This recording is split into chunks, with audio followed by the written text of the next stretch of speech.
And it's time for a bit of football. Not only a bit of football, but Premier League football as well. It's Bournemouth versus West Ham. It's a very, very good afternoon to Tony Pulis. And first, Chris Wise.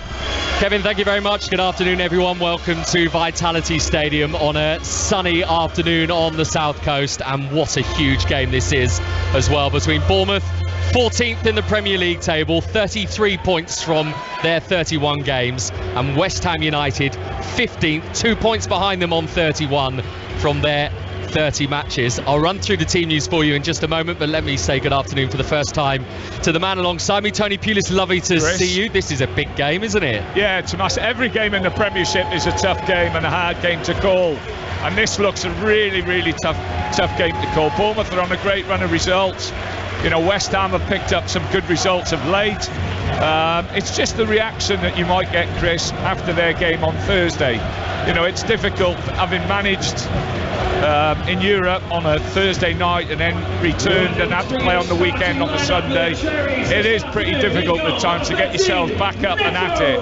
But, you know, David's an experienced manager. In my opinion, he's done a fantastic job at West Ham.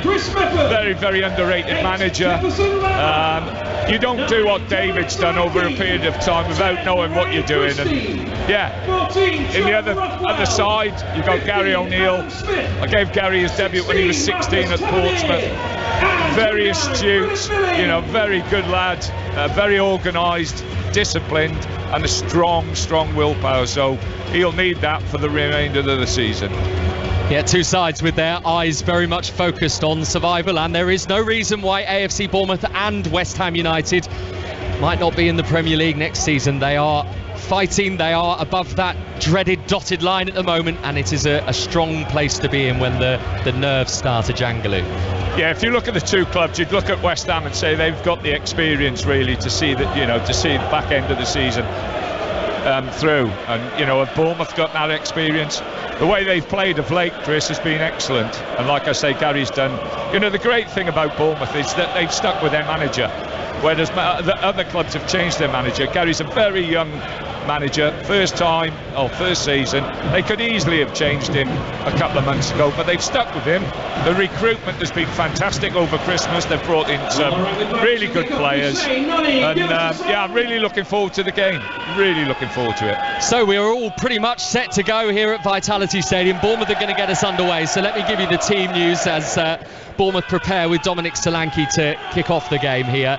One change for Bournemouth from that brilliant win at Tottenham last week. Adam Smith comes back into the side for Matheus Viña, who did come off with a knock in that game in North London last week.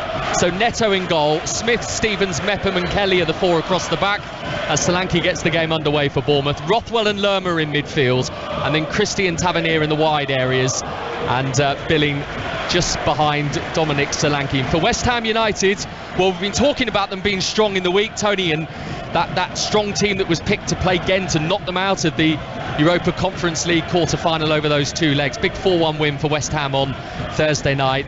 Played a strong team, did David Moyes, and again today he's picked a particularly strong team as well. As West Ham pick the ball up, I'll give you that team in full in a moment. They've got it in midfield at the moment with Paquetá, taken off him by Christie, and now bursting away is Rothwell, who has carried the ball 15 yards inside West Ham's half.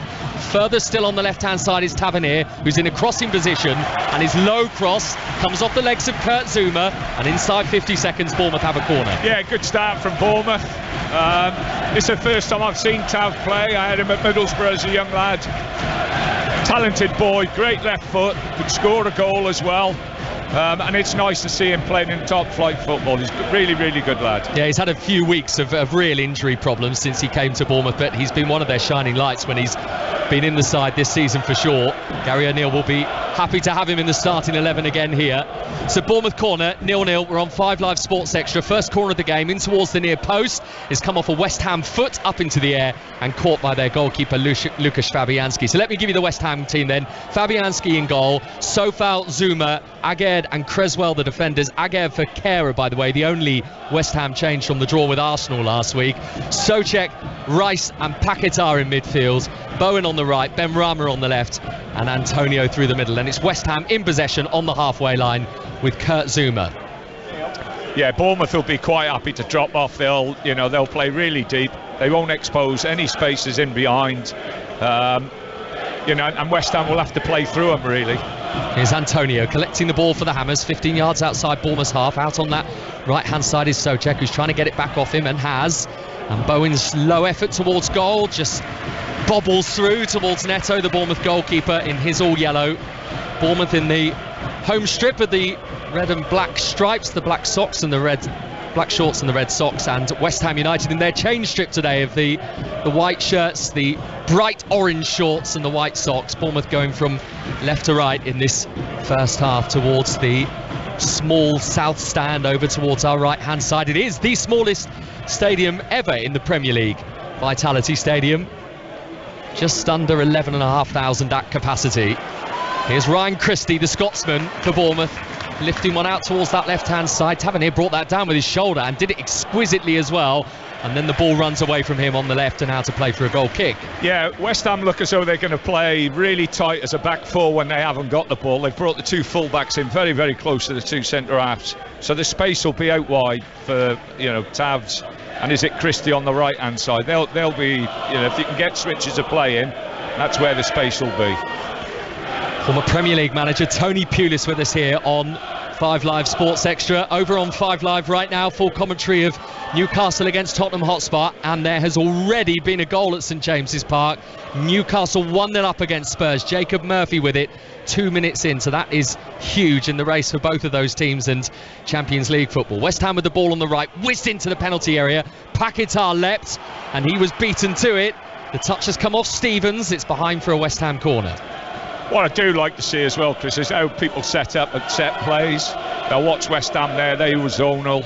Just have a look at Bournemouth now, whether they're man-to-man or whether they're zonal. It looks as though they're going to pick up man-for-man. There's interesting different managers who have different concepts how to defend set plays. So we've seen an early Bournemouth corner. Now our first look at West Ham's first set piece of the afternoon. And Aaron Creswell, their left back, is going to take it. It's an outswinger, it's a free header, and Antonio's put West Ham in front. That was so straightforward. 5 minutes in, huge goal for the Hammers, scored by Michail Antonio. A little nudge off his head in towards the near post. Bournemouth will be furious with their defending, but West Ham with a giant goal in their bid to stay in the Premier League. Well, looking at it, like I say, they've set up to go man-for-man marking, so goodness knows who's marking Antonio, because he had loads of space to head that in the back of the net. Just trying to have a look now. I don't think he was picked up from the start. Oh yeah, is it? It looks like it's Bill in. He just sort of drifts away from Solanke, and then Solanke's sort of looking towards Lerma, isn't he? And saying, well, he was your man, and Lerma's looking back at Solanke and saying, you should have been picking him up.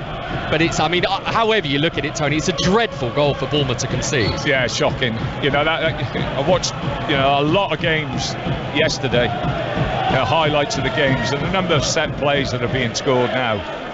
You know, it's not unusual that you score a lot of goals off set plays, but you know, it's so important that you work on both attacking and defending, and that was really poor from Bournemouth.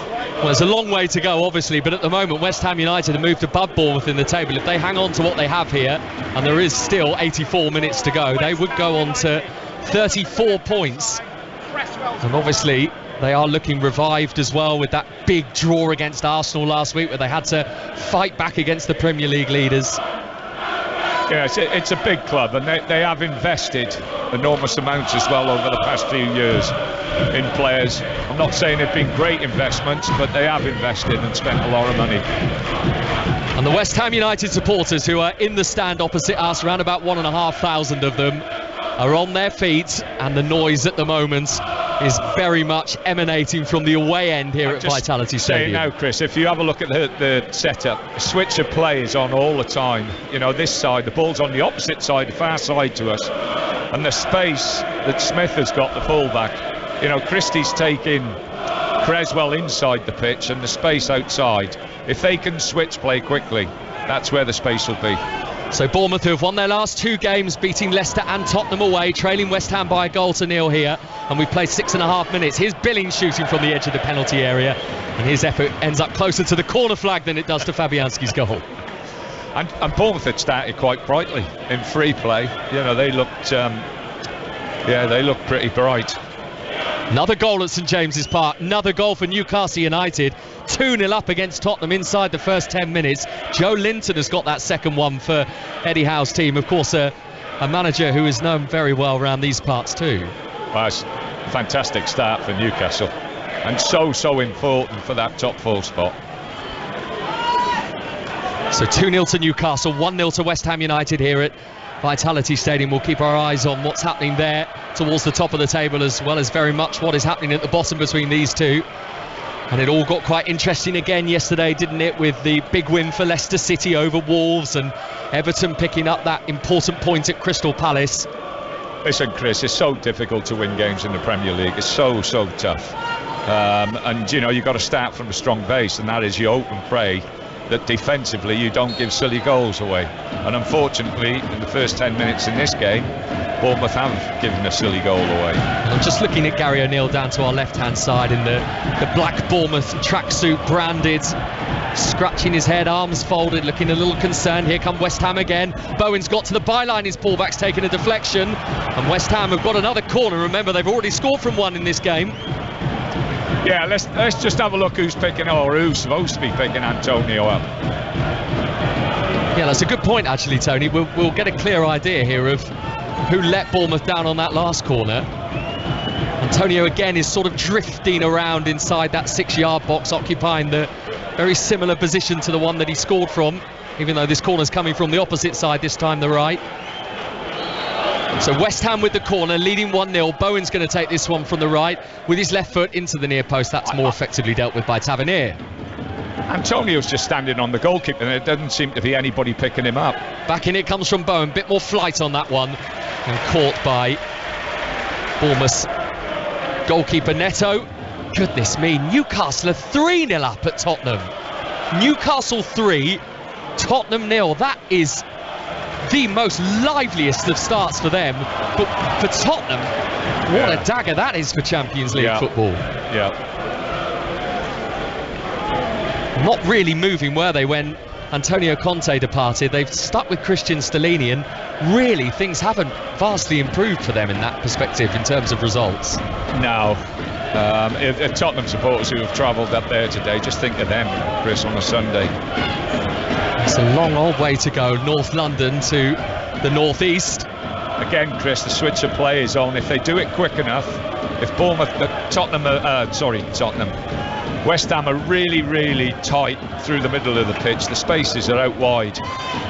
Solanke is challenged by Souček on the edge of West Ham's penalty area. Got the ball back with Lerma, who's tried to lift it in quickly towards Christie, who gives him a little thumbs up to say that was the right ball, but not necessarily executed in the right way. And it's in the grasp of West Ham's Polish goalkeeper Łukasz Fabianski. Yeah, good run from Christie from out to in. So a win for West Ham would take them up to 13th in the Premier League table. They jump above Bournemouth and above Wolverhampton Wanderers as well, who were beaten yesterday by Leicester City. Then Rama has it for Antonio, West Ham's goal scorer. 11th goal of the season in all competitions for Mikel Antonio, is now their outright leading scorer this season. Here's Ben Rama, low shot held by Neto. Yeah, very good play from West Ham. Nice and quick, two-touch football through the pitch. You know, they've got some good players, West Ham. They have got some good players. And without Gianluca Scamacca at the moment, one of their big summer signings, they will be out without him for the rest of the season as well after undergoing knee surgery. Angelo Ogbonna, who has been missing recently with a back problem, is on the bench again for the Hammers today. And here's another centre-half nair for good, out to this near left-hand side for Aaron Creswell, who will claim the assist for the corner that was nodded in by Antonio 5 minutes in. Gerb wins the header on the halfway line, and it is just unable to be kept in play by Ben Rama, so it's a Bournemouth throw in front of Gary O'Neill and the Bournemouth dugout on this near right-hand side, and Adam Smith sends it back to the man on loan from Southampton, Jack Stevens, who sent it across to his fellow centre-half partner, Chris Mepham. Yeah, Bournemouth just got to steady down a little bit. They've conceded the goal, and it looks as though it's taken a little bit of wind out of their sails. Lost possession again here. Sofao got it on that right-hand side, loops up the cross, Paquetá's there, and West Ham have got another one. This is a flying start for David Moyes' side. The Brazilian jumping high at the far post, nodding in almost an identical way in which Mikel Antonio did a few minutes before him. And West Ham United, on their big day in the South Coast, are blossoming. Bournemouth 0, West Ham 2. The goal, the initial Antonio goal, really has taken the wind out of their sails, Bournemouth. Bournemouth started quite bright, actually, and they haven't recovered, and they gave the ball away very cheaply. Within 2 passes, the ball's in the back of the net. It's a great cross. He just stuck it up to the back post, and to be fair to the lad, it's a fabulous header. Fabulous header. Wanted it, didn't he? Just wanted to go and attack the ball. Well, he's got a running jump over Smith, so he's going to get there if he times it well enough. It's a running jump, and so, well, not Smith, over Stevens, I think. It's a great finish from the lad. Great ball in. Yeah, great header. Yeah, great Sofal's assist, Paquetá's goal. Had a splendid night on Thursday, Lucas Paquetá. He scored and got a couple of assists against Ghent in that Europa Conference League quarter-final win, and he's on the score sheet here at Vitality Stadium as well. And Gary O'Neill probably will want to get some instructions over here to his players. There are 1 or 2 Bournemouth players at the moment, Tony, who are around referee Anthony Taylor. I think over the far side, Lloyd Kelly, I think he's had a bang. I don't know what it is, whether he looks a little bit dazed or something, I'm not sure. That's why the game's been stopped, Chris. No, I just wondered for a moment whether there were some Bournemouth players that were moaning to Anthony Taylor about something, but I didn't see anything in it, and as it turns out, I think it's just Kelly, isn't it? It was just good play from West Ham. Again, it's a turnover in Bournemouth's half, which is not good. And in the Premiership, you've got so many players with quality to hurt you. I don't know what's wrong with the lad here. Well, Kelly is coming off towards this near side. Paquetá, the goal scorer, and Ben Rama have just had a nice big embrace down in front of us, the 2 West Ham players. And Bournemouth are going to have to kick off for a 3rd time in this game inside 14 minutes. They kicked the game off initially, and now, of course, they've conceded twice. Next goal is going to be vital, Chris. Bournemouth need to score the next goal. There's a few Bournemouth fans who are coming up on the little monitors in front of us, Tony, who are shaking their heads and they got to remember where they are. Expressions. They're in most probably the best league in the world, and there's going to be teams that you're playing against who are that good. Every game, as I've said, is difficult. They just got to stick with their team, and they've done that really over the season. They've been very good. Amongst the stats as well, Tony, I wanted to bring you was this one a little later on, but it kind of feels irrelevant now. West Ham had only, prior to today, scored 8 goals away from home in the Premier League this season. They've come to Bournemouth and they've scored 2 in the first 12 minutes, and they are playing with an air of confidence about them. Antonio's offside. Yeah, don't tell that stat to Gary, whatever you do. He'll be really disappointed. The first 15-20 minutes of any game, you want to start nice and solid. You don't want to give anybody a leg up, and unfortunately they have. The first goal, like I say, Bournemouth started quite well.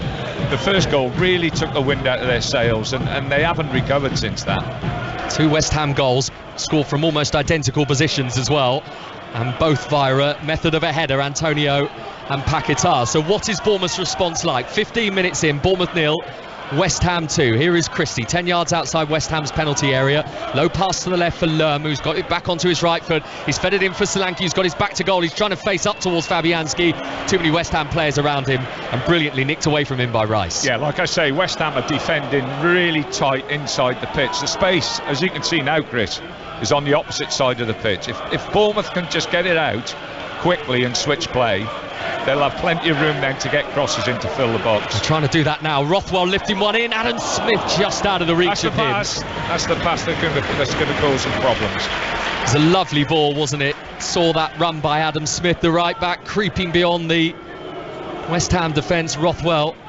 delivered it, and it was so close to him. I almost wonder, looking at the replay, Tony, whether Smith could have got to that.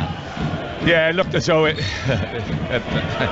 if he stretched, he may be. But that's the run they've got, or the space they've got to use, because West Ham, like I say, they're really bringing their back four really tight inside the pitch, and all the space is outside.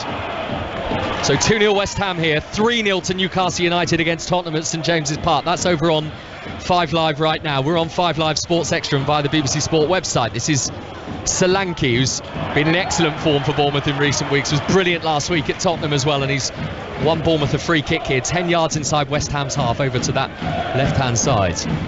Taken short and quickly for Lerma with those blue boots, the Colombian. Now with Mepham, the Welshman, on towards Jack Stevens, who strides forward with the ball and then takes another touch just to nudge it away from Antonio. It was a poor pass by him to Solanke, and Declan Rice read it, and then Declan Rice has given it straight to Joe Rothwell, and he now has to retreat because Rothwell's running up to the edge of West Ham's penalty area. To the right-hand side for Christie, he's got too much on that bending cross, behind for a goal kick. Yeah, just got to be a little bit more patient, Bournemouth. I think that, well, obviously the 2 goals have affected them, Chris. Just got to steady down a little bit, get some control of the game. The only problem is West Ham do look very dangerous on the break.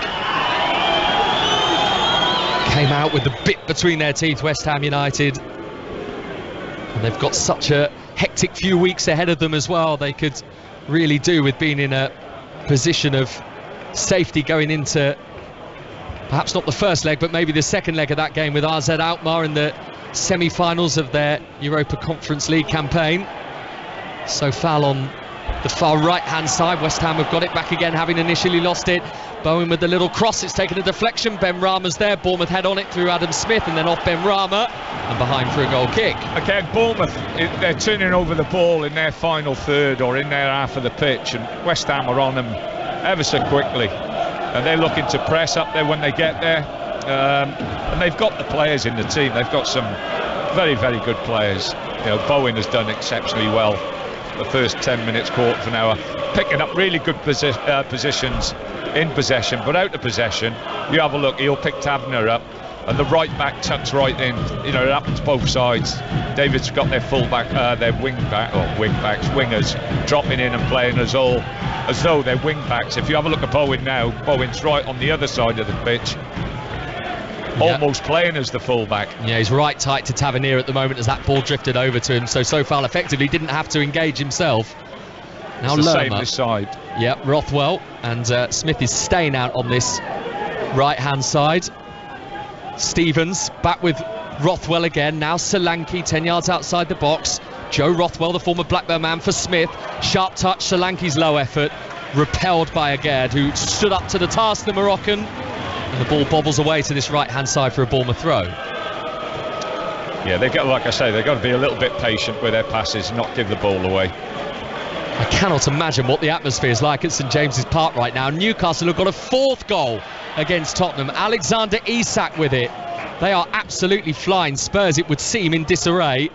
And that game got underway at the same time as this, 2 o'clock. We're 20 minutes in here, and Bournemouth are trailing West Ham United by 2-0. Antonio and Paquetá, both headers, both from short range, on a day when West Ham United and indeed Bournemouth are trying to put space between themselves and the bottom 3. And West Ham work it towards Kurt Zouma, the former Chelsea man, out to the right for Sofal, just inside his own half, towards Antonio, spun into his man, it deflected up for Souček, then Bowen, first touch for Antonio, couldn't take it with him, Kelly covering, and the ball is returned to his goalkeeper Neto, who sends a high one up to the halfway line. Now Solanke bringing it on his chest for Bournemouth to try and wrestle back control for them in this game. If there is a positive to be found, they have won 4 games from losing positions this season, Bournemouth, but from 2-0 down it's an ask. But they've got a long way left to go. Billing, low ball in, stopped by Aguerd. It came off his thigh, I think, and it's gone out of play for a Bournemouth corner. Yeah, again, let's have a look at the setup. Let's have a look what West Ham are doing and whether they'll be a little bit different to Bournemouth. It's so important, set plays, all levels. I don't care, you know, having managed in the lower leagues and in the Premiership, you know, it's really, really, really important. It's important that you do your jobs that the manager wants you to do. It's 5-0 to Newcastle at Spurs. Alexander Isak's just scored again. That is absolutely extraordinary. 21 minutes in, Newcastle 5, Tottenham 0. Here comes the Bournemouth corner. Lerma's there, and so was Mepham. And in the end, perhaps the fact that both of them were in such close proximity to each other took the opportunity away from them. West Ham are defending zonally, so they're all stood. If you actually get runners across players, then you've got a chance of winning the header. And that again, that was a great ball in, good corner. and was attacked well by the Bournemouth player. What do you make of that scoreline at St James's Park? They've just called the police. There's a murder going on at St James's Park. Tottenham are really, really falling apart in that race to finish in the top 4.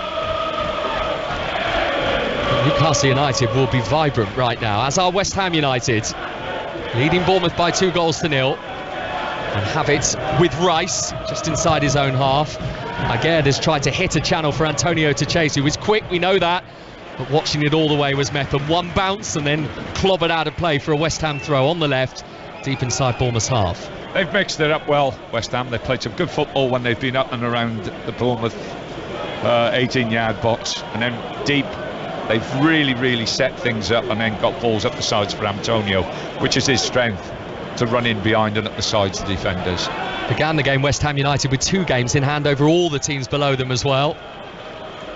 It's worth noting the other game in hand is at Manchester City. But as we saw from Southampton at Arsenal on Friday night, Tony, anything is possible. Yeah. This is Rice on the halfway line for Bowen on the far right-hand side. Again, Souček is offering the option on the overlap. It comes to Souček. His cross towards the far post is too heavy, but Benrahma is going to keep it in play. 23 minutes in, 2-0 West Ham leads.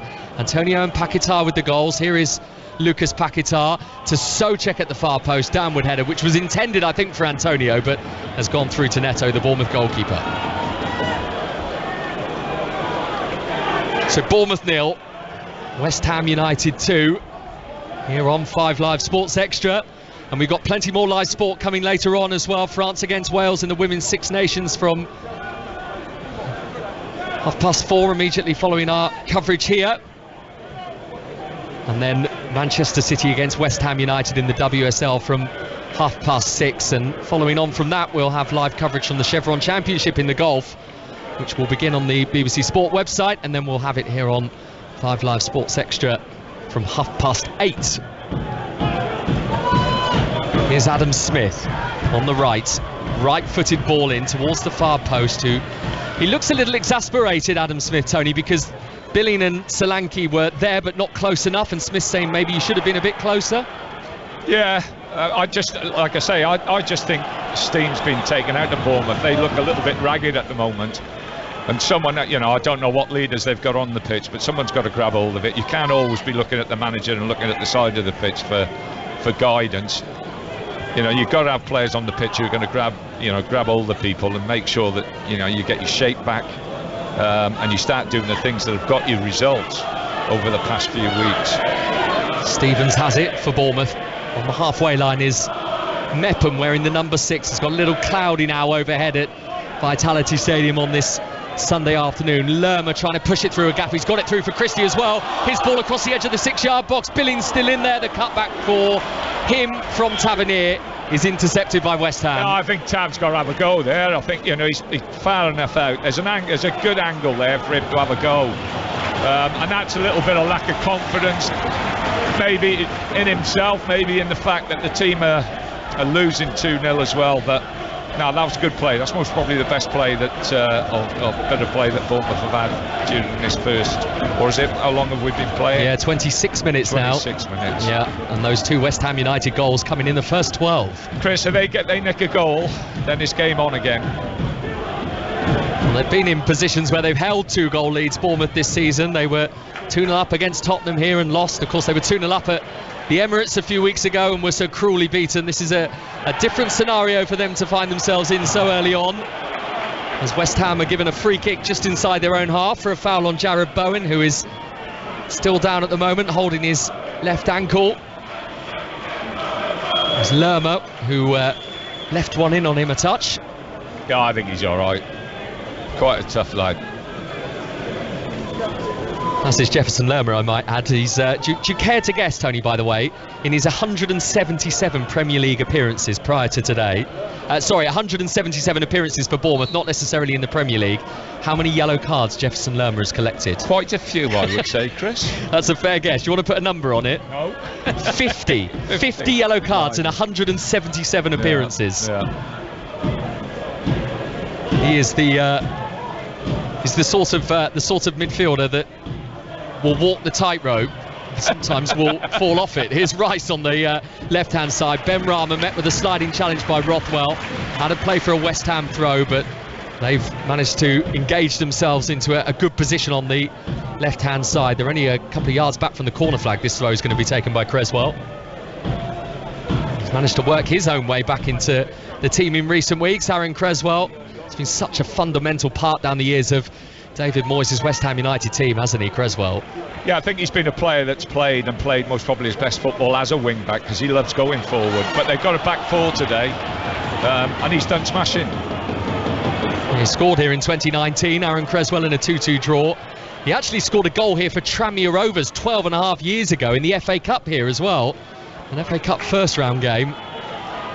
This is Billing for Bournemouth with the blue boots, and now Lerma 15 yards outside West Ham's penalty area. 2-0 the Hammers lead. Christie, little touch for Solanke, didn't come off. Back out to Lerma, shot from distance, pushed away by Fabianski. Didn't want to take a chance in catching it, and Ben Rama has just shoved Adam Smith off the ball to get it back for West Ham to clear their lines. Yeah, it's a fantastic strike. Good save, fantastic strike.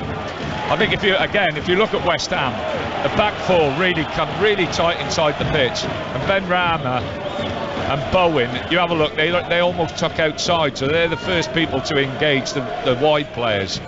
So they really are, they're going to be difficult to break down West Ham today. Tony Pulis with us here on 5 Live Sports Extra. Over on 5 Live right now, commentary of Newcastle against Tottenham Hotspur.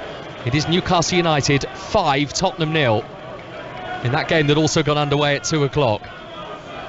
It's not so much in the balance there. It still is to an extent here as Bournemouth come again down the right with Christie, who's won a corner off the knee of Declan Rice. Rice has done well there. A great run from Christie behind the back four, and Rice has picked him up and run all the way back with him.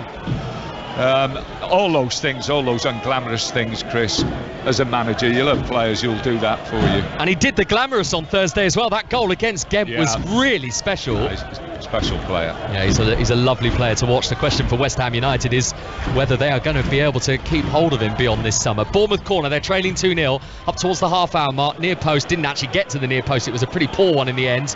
And now West Ham could break because the ball's been worked out to Ben Rama. Antonio is scampering forward on the right-hand side. There's not enough lift on the pass. Adam Smith has cut it out, but only as far as Jared Bowen, who's halfway inside Bournemouth's half. And with those orange boots, he's progressed up to the edge of the penalty area, Bowen. And now he's teed it off for Creswell, who's got it onto his left foot, has sent it up towards the far post and out of the reach of everybody in behind for a goal kick. Nah, Ben Rama's telling him off there, and rightly so. He should give it to Ben Rama, one-on-one in the final third with Smith. Will Ben Rama himself be a little disappointed with the pass for Antonio just before that? Well, if it's a better pass, he's in. But West Ham, they do look dangerous on the break. He's had a great season side, Ben Rama, for West Ham United. He really has contributed with goals and assists aplenty. This is Smith with the outside of his right boot, sending it for Solanke, who's spun away from again, and on the angle in the box, shot saved by Fabianski. Got down low, the West Ham goalkeeper, saved it with his legs. Danger not yet done for the Hammers though. Christie on the left side of the penalty area, chipped back in looking for Smith, and claimed by Fabianski. Big save that, wasn't it? Yeah, Solanke's done fantastic there. It was a great movement. Yeah, he's turned the centre half, got up the side of him. Again, I think Tab's calling for this to be pulled back. But it's good save as well. Good save by the goalkeeper. Turned 38 this week, Lukasz Fabianski, but we so often see this, don't we, with goalkeepers? They get to sort of their mid and late 30s, and that's really where they begin to get into their prime. Yeah, goalkeepers, that's a specialist position. And if they look after themselves, they can keep going a lot longer than outfield players. Bournemouth have got a 33-year-old down the other end themselves in Neto. Ben Rama, left side of Bournemouth's penalty area with a couple of step overs, and now teed up for Rice. We've seen him score from positions like that before. This time it's repelled by Lerma, who turned his back on it, but the ball still hit him. Out for a West Ham throw on the left-hand side, which Creswell has taken quickly to Declan Rice. Now for Ben Rama on the left-hand side, taken away from him by Christie. Cleared away by Smith, upfield towards Solanke, who again has taken that down brilliantly and wants to test again. This time the Moroccan is able to get back and just stifle the progress that Solanke was threatening to make, so Bournemouth just have to settle down in midfield again. This is Rothwell carrying it forward. Back to the halfway line for Stevens. And now Mepham. Chris Mepham, who That's 38 caps for Wales, a boyhood Queen's Park Rangers fan, so he would have been very pleased with their result at Burnley yesterday. That was a turn up for the books as they try to avoid relegation from the Championship. Now Solanke for Billing, and now Smith on this right-hand side. They're 2/3 of the way inside West Ham United's half at the moment at Bournemouth, but remember, they are trailing by 2-0. Those 2 early goals from Mikel Antonio and Lucas Paquetá, both from inside the 6-yard box, I think. Both from a really similar position, yes, Tony, as well, both with the head. Yeah. But Bournemouth are just beginning to find a bit of momentum. Lerma, low ball in and miscontrol by Solanke, who gets a little tap on the head from Philip Billing to say unlucky. Yeah, they've settled down a little bit better, Bournemouth. They're keeping the ball better. They've got a little bit better movement off the ball as well in those little pockets. And they have got the quality to create opportunities and score goals. And like I say, 1 goal changed the game. If Bournemouth get the next goal, then there'll be a different slant on this game. Began the day, Bournemouth 5 points above the Premier League relegation zone. If you want an indication of how well Gary O'Neill has done in recent weeks, they won 4 of their first 22 Premier League games, Bournemouth, and they've won 5 of their last 9. So they really have spun the corner and are suggesting that they've got the ability to stay up, though this is a result which, as it stands, will certainly be a setback. It'll be a massive boost for West Ham, though. This is Declan Rice for the Hammers, who are leading by 2-0 as we move into the final 12 minutes of the first half, and it's back out to Rice on this left-hand side, and a little communication error between him and Aaron Creswell. Neither really knew who was going to take control, neither did, and it's a Bournemouth throw. Yeah, you go back about management, and so I think I said to you, Chris, 70% of good management is recruitment. You get the right players in. I'll stop there for you. They've given the ball away again here, Bournemouth. West Ham with it. Bowen's effort blocked. Neto's come and spilt it at first and then claims it at the second attempt. There was no West Ham player near him, thankfully. Yeah, 70% is good recruitment. 30% is man management and setting things, setting your team up to be hard to beat but also expansive enough to score goals. And at this level, like I say, it is a really, really difficult job, week in, week out. There's no easy games in the Premiership. I noted, Tony, by the way, as Bournemouth send the ball forward, which is blocked and picked up by Paquetá. I'll come back to that in a minute, because Antonio can't quite get the ball back to Paquetá, so Bournemouth will have it back with Lerma on this near side, and it's gone out for a throw. I noted, Tony, this week that it's 9 years. It was the anniversary was a few days ago, 9 years since you secured a big win, beating West Ham United to keep Crystal Palace in the Premier League. Can you believe that's nine years ago already? Yeah, that was it Jerome Thomas who might have got the goal or the penalty? I think Jedinek scored a penalty. Yeah, I was going to say it was. Yeah, you've got brilliant memory. It was a Mile Jedinek penalty. And obviously when you came in at Crystal Palace, they were in real trouble. And as I said, that before we started it, they talk about process and they talk about this and they talk about that. The most important thing, Chris, is when you go into a football club is recognise and realise the strengths and weaknesses you've got to put a team together to go out week in, week out to win games. And you've got to play to the players that you've got, their strengths. And there's been a lot of times in my career where I've taken over clubs, not at the beginning of the season, but halfway through the season, or with only a couple of months to go, and you've really have got to work hard to find a way of winning. That is so important. Not missing anything at the moment, by the way, because Lucas Paquetá was having some treatment. The West Ham number 11, he's back on his feet now, but not yet back on the field of play, and Bournemouth are going to finally take that throw from this near side. So 2-0 West Ham United lead here on 5 Live Sports Extra, and indeed on BBC Radio Solent as well. I know there's 1 or 2 technical issues that are being experienced by the chaps on BBC Radio Solent, so at the moment at least they are with us here on 5 Live, and here come Bournemouth. That is a lovely pass, really unlucky, out of the reach of everybody, but coming to Adam Smith on this right hand side, who's teed it up for Rothwell, who was going to spin it in first time, has sent it back inside for Stevens. Now Lerma, poor pass by him, straight towards Creswell, and cleared away first time by Fabianski. Yeah, that's where Lerma's got to be a little bit more careful. He's a good player.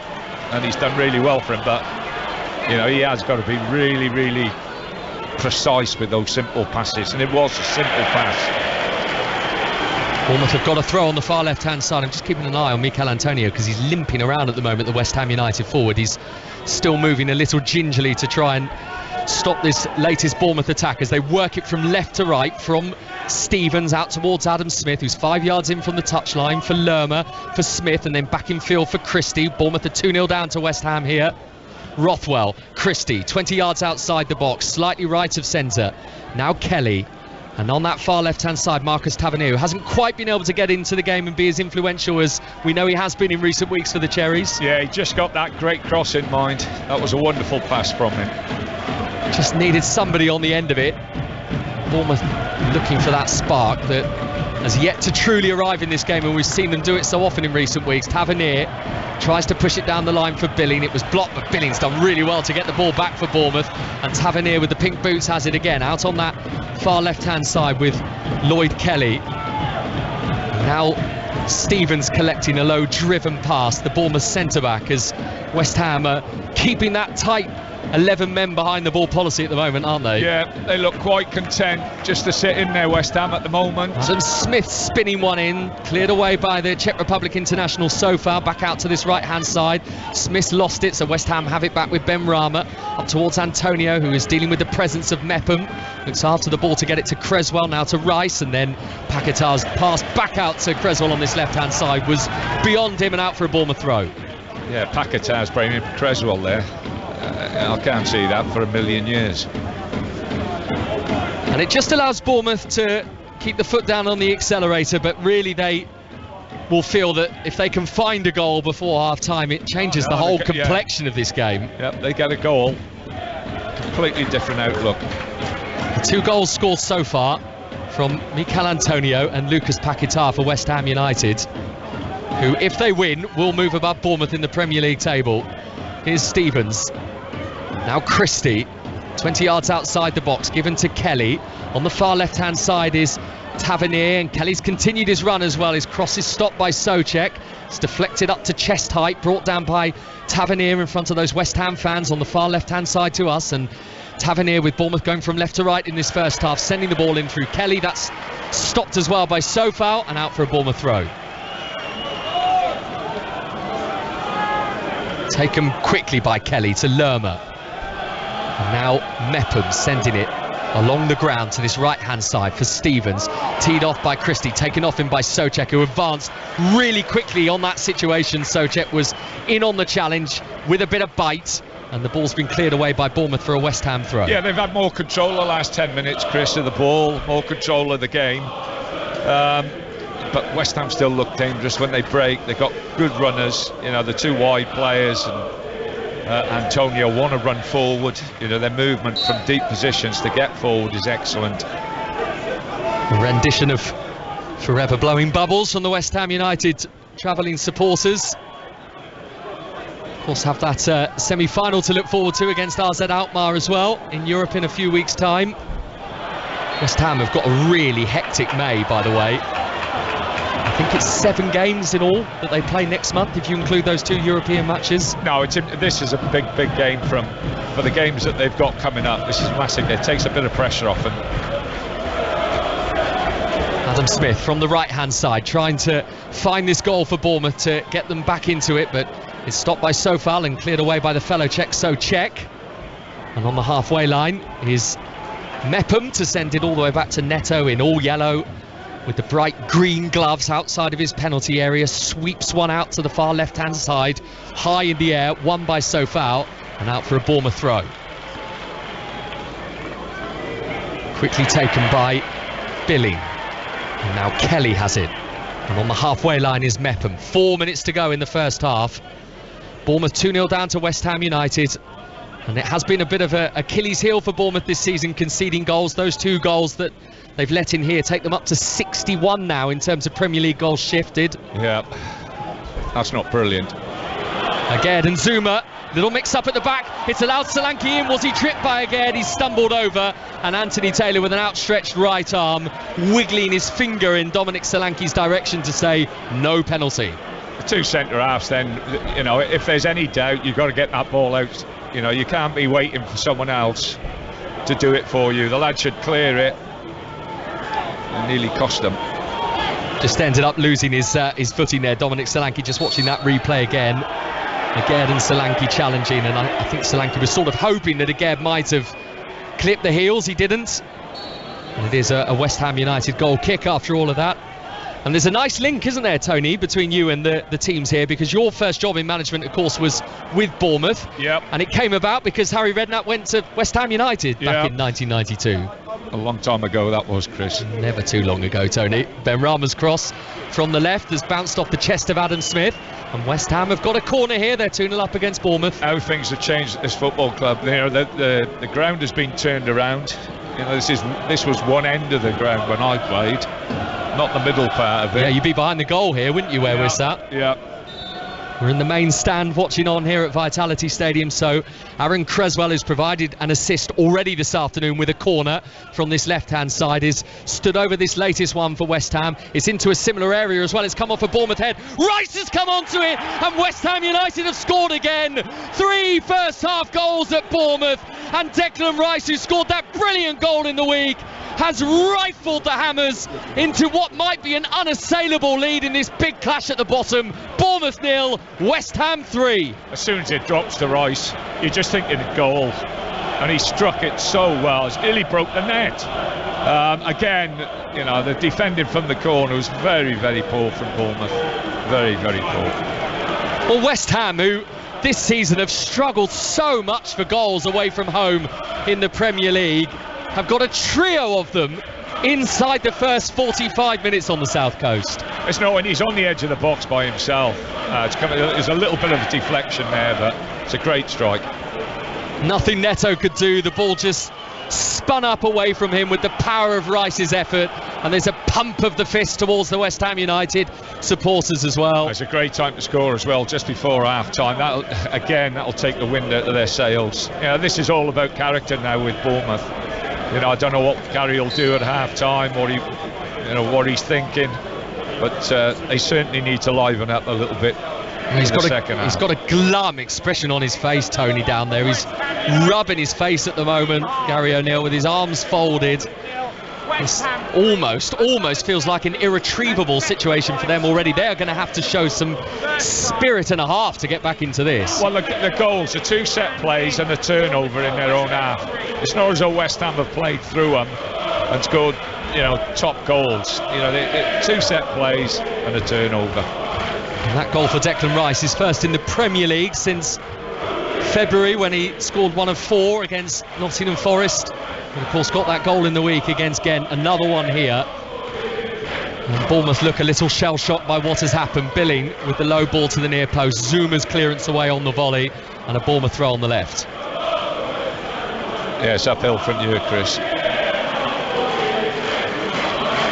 So Bournemouth with the throw, which Billing takes towards the feet of Lerma, who just lost his balance slightly under pressure. In fact, he's had it taken off him by Paquetá, who has got the tackle in and has really shown some fight in his play, hasn't he, in recent weeks, Lucas Paquetá? David started with the 3 of them in midfield, then Paquetá has actually gone almost up front with Antonio and played off him. And when they lose the ball, West Ham, those 2 have been dropping in on the 2 holding midfield players of Bournemouth and allowing the centre-halves to have the ball. So they've really, really been tight and compact. We are in 3 minutes of stoppage time at the end of this first half here on 5 Live Sports Extra. And I know listeners are joining us from BBC Radio Solent as well. But this is not a scoreline that Bournemouth fans will be wanting to hear. West Ham 3-0 up and on the charge again here. Bowen has spun away from Lerma, edge of the penalty area. Sofal back to Bowen, just out of the reach of him. Important touch. I think it was Mepham's outstretched boot that got there.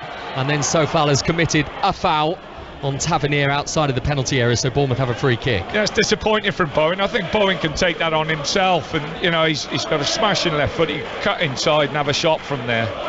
I'm just watching Rice again is all by himself. There's no one near him when he puts that in the back of the net. It was fiercely celebrated by David Moyes as well. West Ham, who began the day 3 points above the bottom 3. As Bowen is just about seen out of it by Mepham. That was some composed defending when it needed to be. We're in first half stoppage time, and Bournemouth have the ball with Tavernier on the far left hand side, who's moved into West Ham territory. He's a little slow in the build up at the moment from Bournemouth as Billing goes back to Mepham inside his own half. So the goals for West Ham from Antonio, Paquetá and Rice. And West Ham United with the chance to move above both Bournemouth and Wolverhampton Wanderers in the Premier League this afternoon. And elsewhere over on 5 Live right now, Newcastle still leading Tottenham Hotspur by 5-0. As Billing stretches to keep it in play by the byline. He did. I think there were one or two West Ham. That ball was out. I was going to say, I mean, lots of the West Ham fans and indeed a couple of the players were suggesting it had crossed the line. And there isn't an assistant referee over on that particular side to see whether it had gone out for a goal kick. It doesn't matter anyway. The ball's gone up towards the halfway line now. And West Ham have a throw. David Moyes with a little scrap of paper out. In fact, he's got a few scraps of white paper in his hand that he's shuffling through at the moment like a pack of cards. And I imagine every single word on there will be positive vibes to deliver at half-time. It's a lovely position to be in, isn't it, Tony, as a manager? I'm sure you've been there a few times yourself. 3-0 up away from home at half-time. The big thing is just keeping it going and not taking your foot off the pedal.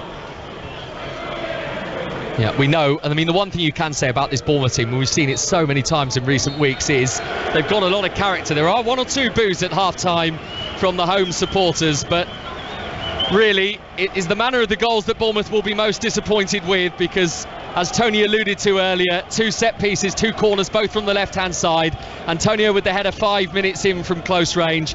Rice with a rifled effort just before half-time. Paquetá with a far post header in between those.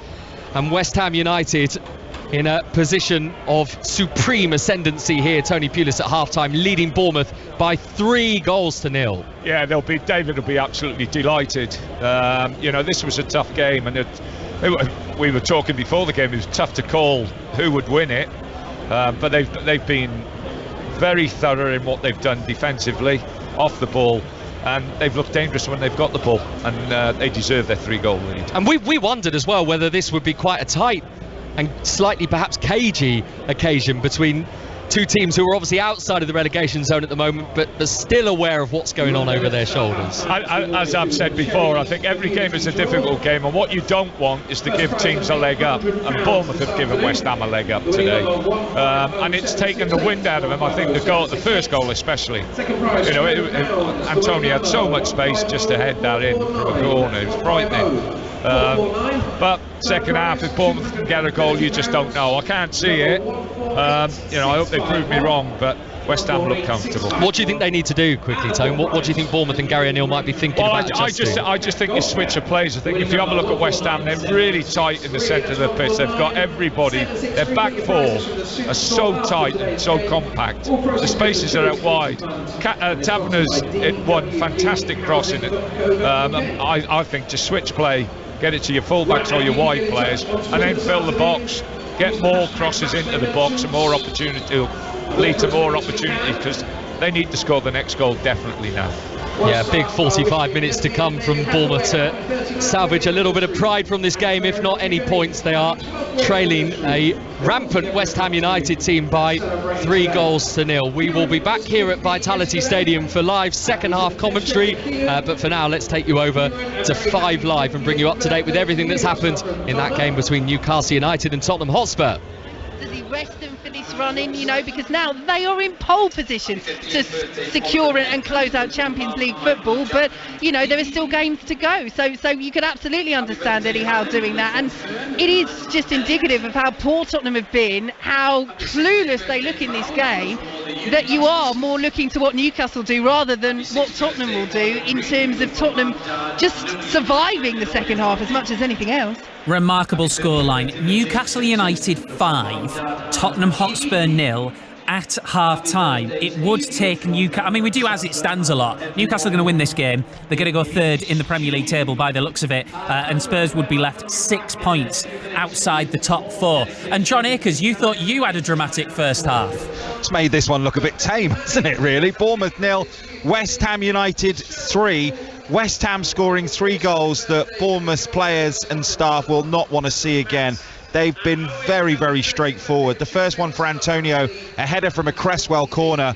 He's just risen near post, unmarked, and headed it in from 6 yards. The second, Paqueta, same at the far post, this time from open play. Cross from Sofal from the right-hand side, and he's at the far post, 6 yards out, few yards out, just headed it down and in. And then a corner from the same side, left-hand side, swung in, gets a little flick. Rice is in all kinds of room. He runs onto a bouncing ball, smashes it in via a little deflection, and that was 3-0. In the middle of all that, Bournemouth had a good little spell. They put together some good football. They had some good balls whipped across the box. Solanke had a shot saved by Fabianski, but they're 3-0 down. 3 poor goals conceded. West Ham look like they've got a little bit of confidence about them. Bournemouth 0, West Ham 3. And if West Ham were to go on and get the points, it would move them 6 clear of the relegation zone. There's been a goal in the Women's Champions League semi-final. Wolfsburg against Arsenal. Maz Faruqi.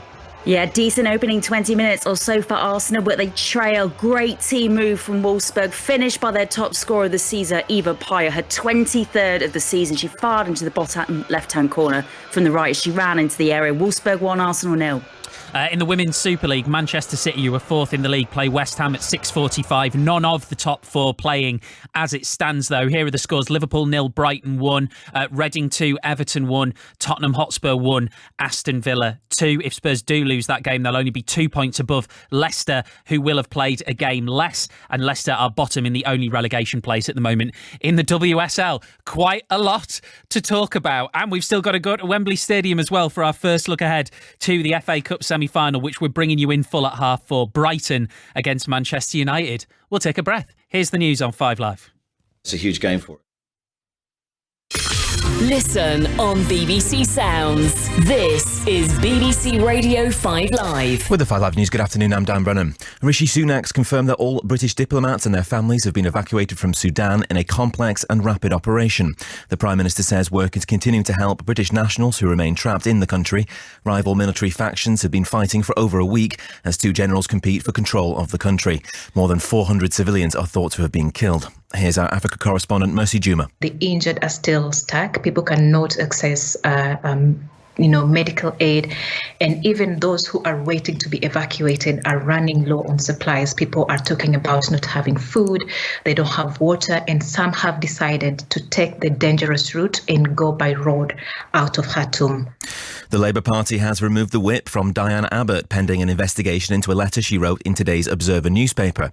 In it, she suggested that Jewish people and travellers suffered prejudice rather than racism. Miss Abbott added that many types of white people, including those with red hair, experienced prejudice but not the lifelong racial discrimination seen in pre-civil rights America. She's since apologised, saying it's completely undeniable that Jewish people had suffered the effects of racism. People are being reminded not to respond to an emergency alert on their phones at 3 o'clock this afternoon. A new system is being tested which could be used in the future to warn people about life-threatening events. And Twitter has begun reinstating blue ticks of accounts with over 1 million followers, even if they haven't paid for a subscription to its premium service. Beyoncé, Cristiano Ronaldo and Victoria Beckham are among the public figures to have had the feature restored.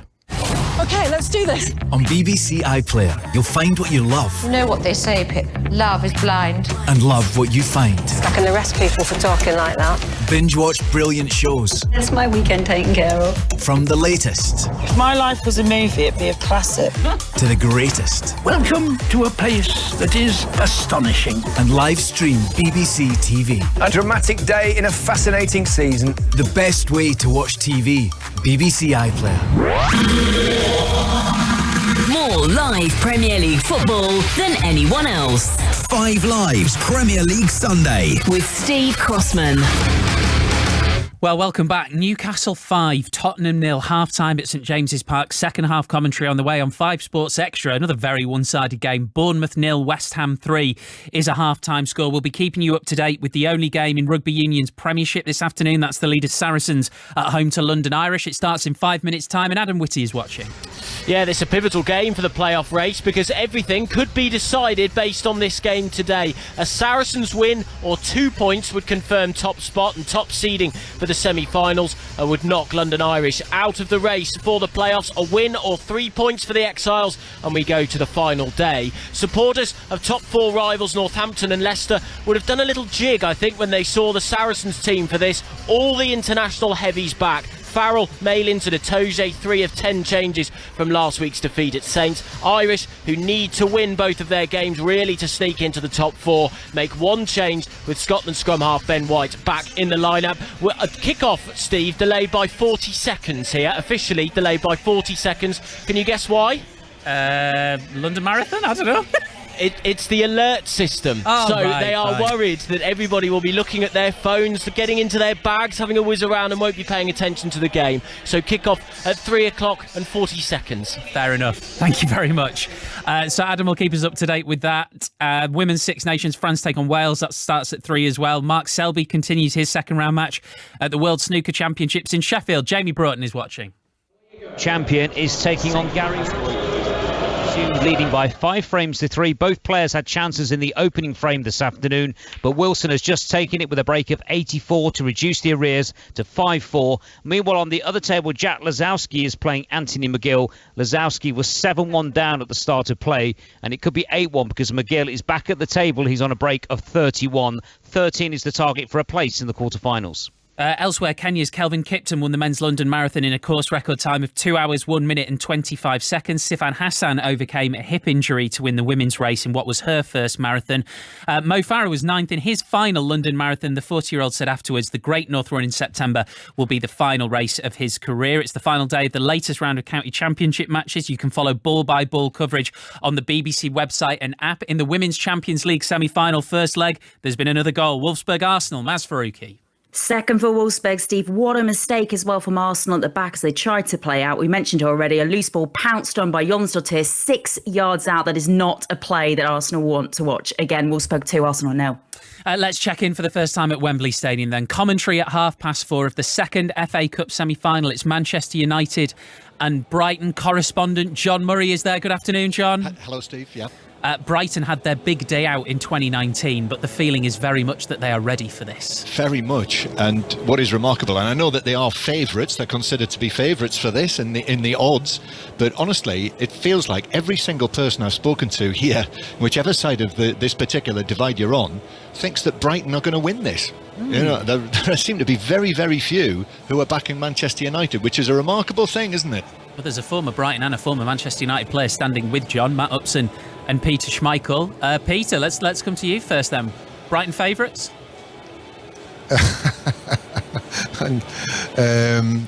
They're playing really well, aren't they? No, I don't think that's a favourite in this game. I don't. I mean, you can, of course, you can say that Man City were clear favourites yesterday against Sheffield United, but Brighton playing exceptionally well and have been doing that since the World Cup, really. And for Manchester United, it's been a little bit up and down, but for all the setbacks that Manchester United they've had this season, they've bounced back very, very quickly, and kind of in a bizarre way, the worst it looks for Manchester United, they've really, really dug deep and come up with an answer. So I think it's very even. I don't think that's a favourite in this game. In fairness, Peter was the one I hadn't asked beforehand whether he thinks Brighton were the favourites. I could never go there. You know, I can't get myself to do that. I mean, I appreciate how good Brighton are. I mean, the work that Zebri has done since he's come in. You know, he's changed a little bit. He's, you know, just I know Steele is not going to play today, but he changed the goalkeeper, for instance, which is, you know, a goalkeeper who's been there quite a long time. It's not like a 19-year-old he's putting in. He's just changing it because he fits the way that we play our game much better. And these are brave decisions that normally when you come in, you take your time, you sort of start to adjust slowly.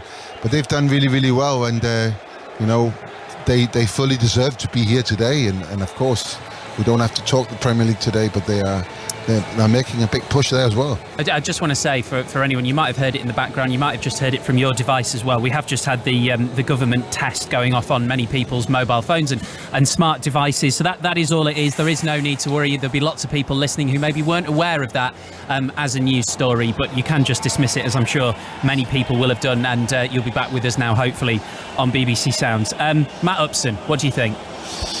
Brighton. All the way for me, Steve, to be honest. I just think there we are. I'm that one person that John spoke to who thought Brighton. I just think they're a brilliant team at the moment. If you're going to go on current form, they're consistent with the way they play. The one thing about this game for me that could tip it in Manchester United's balance is just almost like the history and the feel and the scale of what Manchester United are in this competition and at Wembley Stadium, already having won a trophy here this season. And I think that if Brighton can believe and park that to one side and just put that into play and play their game and play as well as what they have been doing in the Premier League, I think they'll win the game. But Wow. that, for me, Steve, is the big challenge for Brighton today. Yeah, that was very much a full house of opinions in the panel that we had on earlier today with Nader Manua, Ben Mee and Karen Bardsley as well. It's all set up perfectly. Thank you so much, guys. We'll be back at Wembley Stadium for full commentary at 4:30. We'll get the build-up going at 4 o'clock. We're going to go back just a few seconds early for the second half at St James's Park. Hello everybody, welcome back to 5 Live Sports Extra. We'll leave our coverage of 5 Live there. Remember, if you want to hear Newcastle against Tottenham Hotspur, that full live second half commentary is available on 5 Live. We are here on 5 Live Sports Extra and on the BBC Sport website as well for Bournemouth against West Ham United with myself, Chris Wise and Tony Pulis. And we're about to get underway for the second half. The two teams are back on the pitch. West Ham are going to go from left to right in this second half towards the south stand. They're the ones that are going to kick off the game as well. And a reminder that West Ham are leading Bournemouth by 3-0. Antonio, Paquetá, those two goals came in the first 12 minutes of the game. And Declan Rice with West Ham's third just before half-time. There's the blow of Anthony Taylor's whistle, and we are off and underway in the second half. And I can alert you to a Bournemouth change as well. They've taken off midfielder Joe Rothwell at the break, and they have brought on Kiefer Moore, the big Welsh forward who immediately has occupied that position at the forefront of Bournemouth's attack. Tony Pulis, we spoke before half-time, didn't we? We were saying, what can Bournemouth do? How do they get themselves back into it in the second half? So, I mean, no real surprise that Gary O'Neill has changed something. No, he's had to do something, you know, whether Solanke plays a little bit wider and they use Big Kiefer as a big target man, and they go from back to front a little bit more, we'll have to, you know, wait and see. But, you know, it's a big task now. I tell you what, I was going to ask you, Chris, about the goal difference as well. Yeah, I'll come back to that in a minute. It was Paquetá sent it in. It's been caught by Neto. You know, you've got to understand, with so many people or so many teams down there, you know, that is an extra point. If your goal difference is good, that's an extra point, and people sometimes forget that. Yeah, well, Bournemouth at the moment, as it stands, and remember this is live, their goal difference is -31, and the only team with a worse goal difference than that is Nottingham Forest, who are on -33. But obviously there's a long way to go, and here come Bournemouth for the first time in this second half with Tavernier shooting, deflecting off Zuma, and behind for a Bournemouth corner. They've forced something inside the first couple of minutes. Yeah, the Moore will give them a little bit more in respect to getting balls in the box and crosses and from set plays. So again, West Ham are zonal. They've got a big team, West Ham.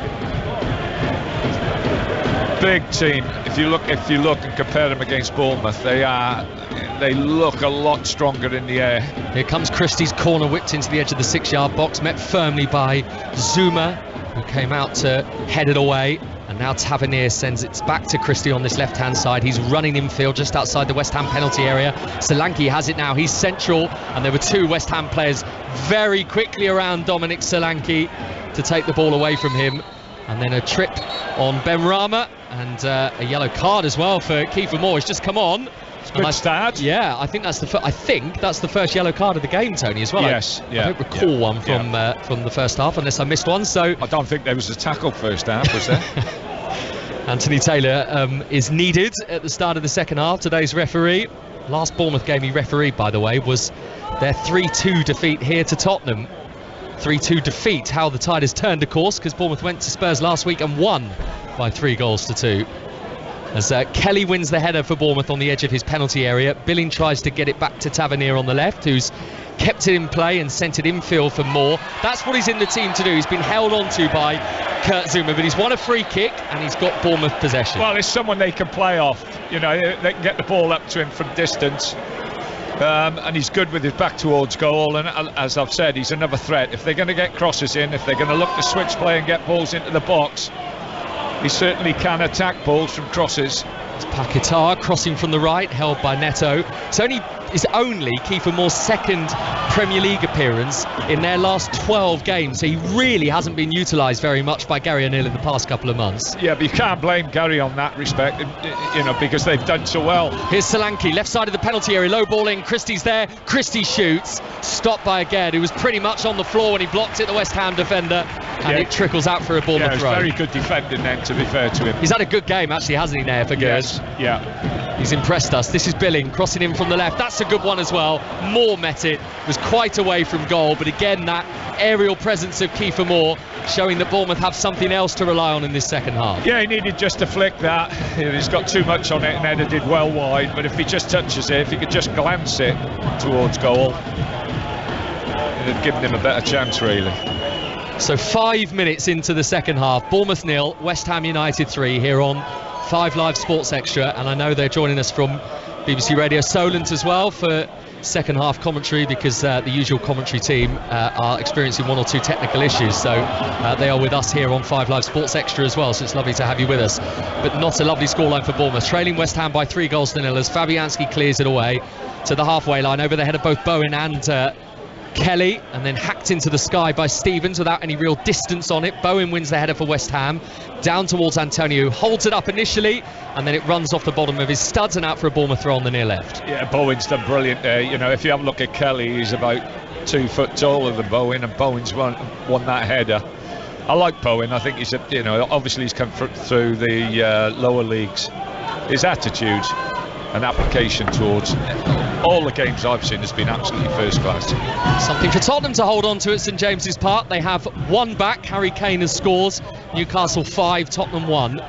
This is Tavernier, nice bit of skill to cut infield and give the ball to Lerma, who's in the centre circle inside West Ham's half.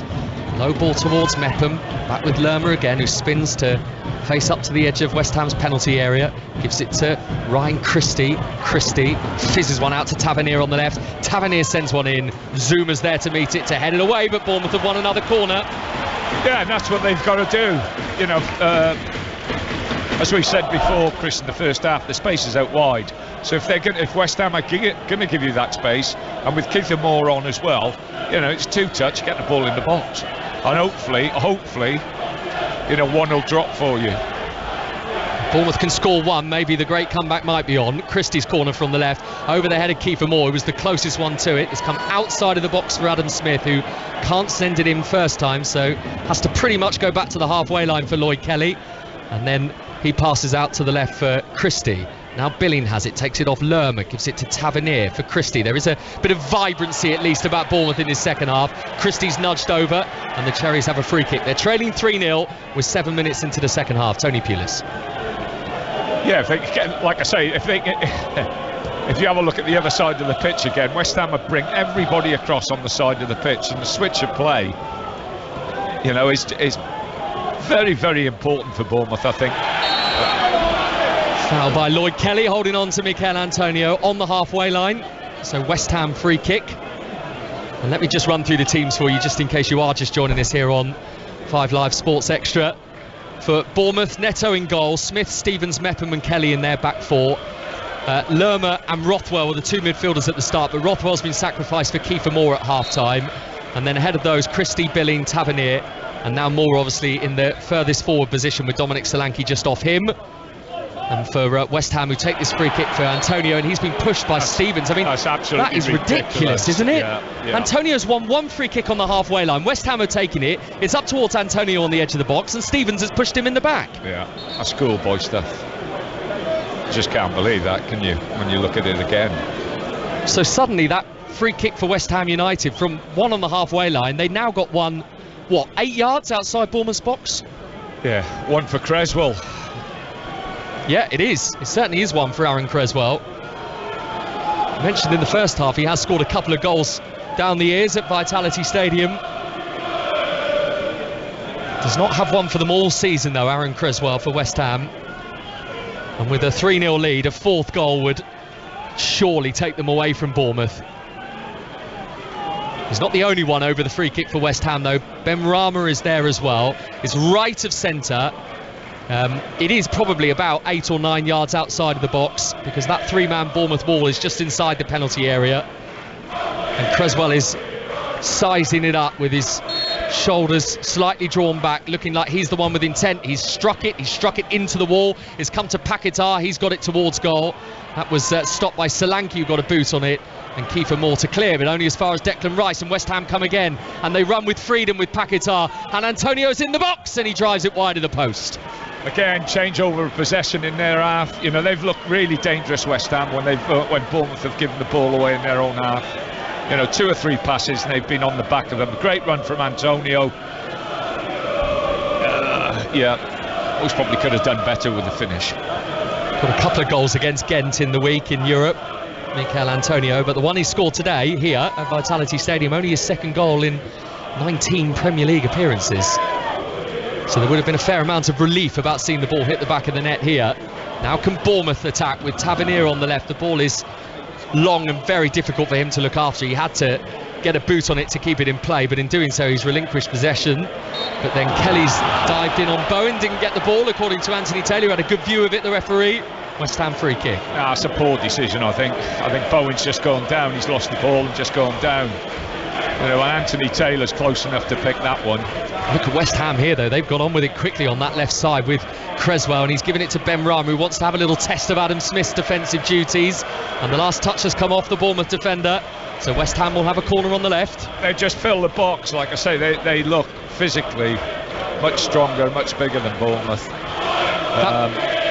Bournemouth got to sort this out. I was just going to give you that West Ham team, because I realised I didn't say it at the start of the second half. They haven't made any changes at the break. So Fabianski in goal, Sofal Zuma, Aguerd and Creswell in the back, Socek, Rice, Paquetá in midfield, Bowen and Ben Rama wide, Antonio through the middle. 3-0 West Ham leads, and they are the ones with the corner. Aaron Creswell is giving some sort of indication with his hands as to what to expect in terms of this set piece from him in front of the travelling supporters. Left-footed near post, headed away by Kiefer Moore, just out of the reach of Jared Bowen, who was there as well. Bowen again is free. You know, I don't know who's got the header in. Certainly wasn't Bowen's man. Yeah, it was Kiefer Moore who won the header, but only, I think, because he was obviously the most sizable presence in there, really. Yeah. I think Nair for Gerds just picked up a yellow card. I just glanced down at my notes and looked up and saw Anthony Taylor had a yellow card out, and Anthony Taylor, once he starts, there's no stopping him, so that's 2. Yeah, that's a very fair point, and I can back it up with a statistic as well, Tony, because he's sent off more players than anyone else in the Premier League this season. No surprise to me. One of your favourites, is he? Yeah. Well dodged. 3-0 West Ham, but Bournemouth have it with Solanke, left-hand side. Oh, dreadful pass by him. He's given it straight to Antonio, who now finds himself in a one-on-one situation. Bournemouth have got bodies back for now, and West Ham have it on this right-hand side with Paquetá. That was a moment of panic for Bournemouth after a really poor pass by Solanke. Paquetá giving it back to Bowen on the right-hand side. Did Kelly nudge him over? No, says the referee, and indeed the assistant referee, who had a great view of it. Bournemouth will bring it away with Tavernier. Have a look at the opposite side of the pitch. You just get your head up. Yeah, I just think the switch of play. Again, Smith is all by himself on the other side of the pitch. By the time they get it out there, it is eventually coming his way, because Jack Stevens has seen that Smith is occupying a fair bit of space as he runs in from that right-hand side. Bournemouth with the ball 5 yards inside West Ham's half. 12 minutes into the second half, 57 in all. Bournemouth 0, West Ham 3. They're on 5 Live Sports Extra. This is Mepham. Back to him from Billing. Newcastle leading Spurs by 5-1. You can hear that right now over on 5 Live. And remember, Brighton against Manchester United in the Cup semi-final to come as well, as Solanke jumps and heads it quite a way wide of Fabianski's left-hand post. See if they can do it a little bit quicker. They'll be further up the pitch, and they'll be crossing balls then with their forwards coming onto the ball. If you're crossing them from that deep, it's ever so difficult to score from the penalty spot there, Chris. You get a bit further up and then get your crosses in. You're going to give the 2 forwards a much better chance. Going back to that FA Cup semi-final, Tony, later on today, who's your money on, Brighton or Manchester United? I've been really, really impressed with Brighton. You know, the fella's done a great job there. The way they play their football, they play good football, but they play through the pitch. You know, it's a lot different to a lot of people's thinking, where possession is everything. It's good possession football, but it's positive possession football. United, you just don't know what you're going to get from Manchester United at this moment in time. So, yeah, obviously just hope for a great game. In my position now, you're just hoping for a great game of football. Adam Smith swinging it in. Solanke was there. Zuma right in front of him. I think Solanke thought that Zuma was going to get a touch on it. He didn't. And in the end, the ball has come off a Bournemouth player and out for a West Ham throw in their right back area. And they've got on with it as well. The throw for Paquetá, who was receiving it. Lerma struggling to go back with him. And he's pushed it through for Antonio. Here's Antonio Mepham, just about doing enough, getting a boot on the ball. What a through ball that was. That was just absolutely fantastic with the outside of his foot. And Antonio should have been on and at least having a shot at goal. Now Declan Rice bombarding his way down the left-hand side, and the ball has trickled away from him and out for a Bournemouth throw, but very deep in their right-back area, this. Yeah, so the game's opened up a little bit now. This will suit West Ham. Got good players. You can get a pass off and you can get runners. You're going to, again, create more opportunities against this Bournemouth team. They've had a great response, West Ham, to that humiliation at home to Newcastle a few weeks ago when they lost 5-1. They've been unbeaten in 4, a couple of games in Europe. And those 2 Premier League matches as well, where they bounced back to that Newcastle defeat with a win at Fulham, which was huge for them. And then, of course, they were 2-0 down to Arsenal last week and got a point out of that game as well. 3-0 up here against Bournemouth as we move up towards the hour mark here on 5 Live Sports Extra. But Lerma has it. There's a bit of urgency from the crowd as well about this Bournemouth attack, sensing something might come from it. Lerma chipping it out to this left-hand side for Kelly. Bournemouth are about to make a couple of changes as well. Tavernier with the cross. Good punch, Fabianski. Bravely chucked himself to get there. Yeah, brilliant from the goalkeeper. He's come and commanded that area. Brilliant punch. Declan Rice stepping in to try and win the ball back for West Ham. But it's what Bournemouth have got to do. They've got the ball out to Tav in a great position, and it's a great cross in, but Fabianski has done brilliant with that. He's absolutely come out and dominated his area, especially that back post area. So just while Mikel Antonio is going to get a little bit of treatment here, he's been helped to his feet. Actually, he's not going to need the assistance of the West Ham physios. Bournemouth are going to make the changes that we mentioned. How many in total? I think potentially 3 here. So I've just seen Ryan Christie's number go up, so he's definitely departing. Jadon Anthony is one of the 3 coming on. I can see Dango Ouattara down there, and also Matthias Vigna. So they're the 3 to come on for Bournemouth: Vigna, Anthony and Ouattara. And it's Christie, Smith and Kelly that are departing. 2 full-backs, so they're obviously, whether he goes with a 3 now, I'm not sure, but he's recognised that the space, Gary's recognised that the space is wide, and the full-backs, if you play it right, the full-backs will be in great positions to get crosses into the box.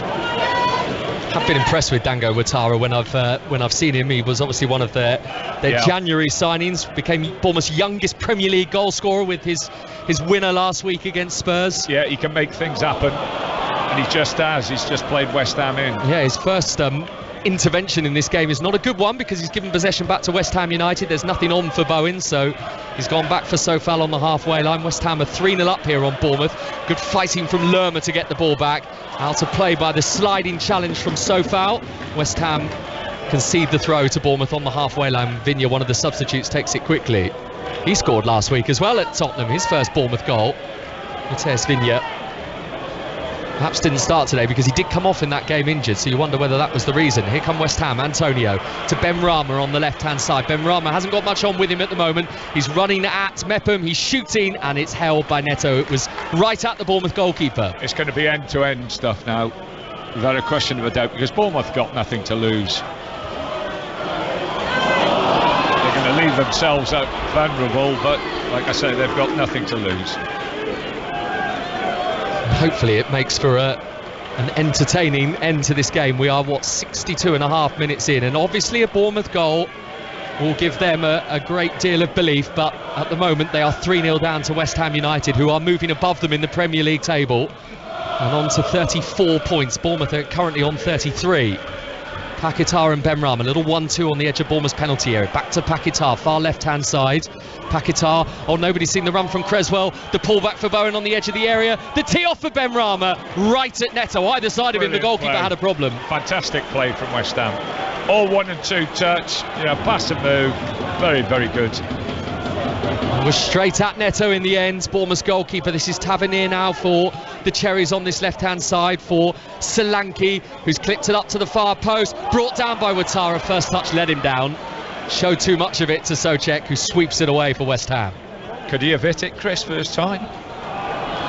I mean, I certainly couldn't, but he might have that in his locker. I couldn't either.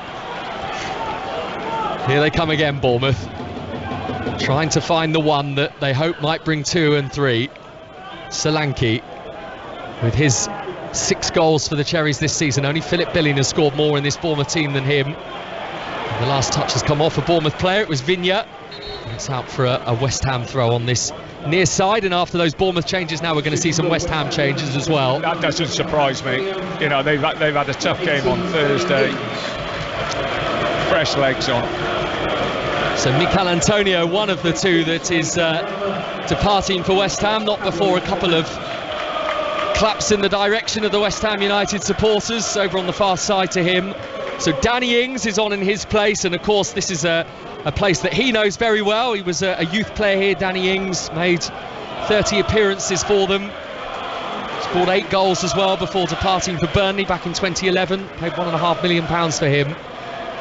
And also on for West Ham United, Pablo Fornals, who has replaced Said Benrahma, who gets a hug as well from Kevin Nolan, one of David Moyes' backroom staff members, former West Ham United midfielder, of course. Now Ouattara showing a bit of liveliness. Kiefer Moore barging his man, shooting low, right at Fabianski, drops on top of the ball, the goalkeeper. It was relatively routine, wasn't it, for Fabianski? Yeah, straight, good play from Moore, but it was straight at keeper, not difficult. And this wide open game continues to offer, with West Ham with a 3-0 lead, but certainly not sitting in and soaking up. They're happy to still utilise that counter-attack at the moment. When does it change for you then, Tony, as a manager? When do you say, right, that's it now, three's enough? I just think it's the players, like I say, it's the feel that the players get. Here's Danny Ings, left side of Bournemouth's penalty area, looking for Paquetá, who was trying to thread it through the eye of a needle. It wasn't quite on. Wasn't quite on. And now Ouattara showing off his speed. And out to the right-hand side for Kiefer Moore. Sliding at his feet was Aguirre, but Moore is still in possession of the football on the far right-hand side. Bournemouth are 3-0 down here, and we are almost at the midway point in this second half, and Gary O'Neill will really feel that a goal has to come soon if they're to have any chance of getting a point from this. Vigna still going on, and Anthony Taylor, I think, has seen that Vigna has gone down easily. So far's not happy about it. He's certainly letting Mateus Vigna, the Uruguayan, know what he thinks of the play antics, as he might call them. Yeah, it's not a free kick. It's not a free kick. Well done, Anthony Taylor. Hang on a sec, can I get that on record? Praise from Tony Pulis for Anthony Taylor. There it is. You heard it here on 5 Live Sports Extra. The referee, by the way, Tony, was in Italy on Thursday night. He did the Europa League quarter-final game between Roma and Fiorentina, which went to extra time. So he reacquainted himself with Jose Mourinho again, and he's reacquainting himself right now with his book, because he's just yellow carded Aaron Creswell, I think.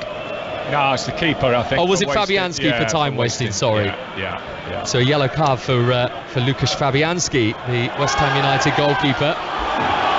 No foul on Dominic Solanke on the halfway line, in a little flick from Fornals, which didn't come off. So Jadon Anthony has it, the Bournemouth substitute, but he's run it straight into trouble, straight to Declan Rice, who immediately is trying to switch play from left to right, looking for Bowen, cut out by Vigna. Good bit of defending from him, and it sets Bournemouth away. Solanke to carry it forward from the halfway line, gives it to Lerma, a little pass out to the left for Billing. The option was there with Tavernier, but Billing moved into the space that Tavernier was occupying. Tavernier's got it, he's helped it on for Lerma. Was that a foul on Solanke? No, says Anthony Taylor. Zuma got nice and tight to him. West Ham in their white shirts with the orange shorts, going from left to right, and with Paquetá sending a high ball towards Fornals, the West Ham substitute, and he at the moment is going on a one-man solo mission. Now he's got support. Jared Bowen, right side of the box. Bowen, good defending again from Vigna. Yeah, very good. I thought Bowen could have done a step over and got inside him then and used that left foot of his, but good defending. Mateus Vigna, another player that came in for Bournemouth in January. He's on loan from Roma. 6-1 now to Newcastle against Spurs. The former Bournemouth forward Callum Wilson is on the score sheet. Newcastle 6, Tottenham 1. It's on 5 Live right now.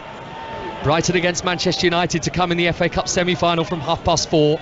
The winners, of course, will play Manchester City, who knocked out Sheffield United yesterday. Jack Stevens for Bournemouth, 3-0 down to West Ham.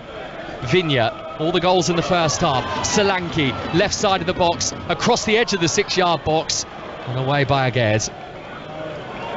And the ball just won't quite fall, will it, Tony, for Bournemouth at the moment inside the box? Yeah, they got it. When they do get it wide, they've got to get a midfield player in the box as well. It's not just the 2 strikers, but they've got to get a midfield player inside there. Ouattara from 30 yards, little ragged, stopped by Aguerd. Zuma, he's cleared it into his own man. And the ball has spun out of play for a Bournemouth corner, an unexpected one for them. Yeah, again, a little bit of a mix-up.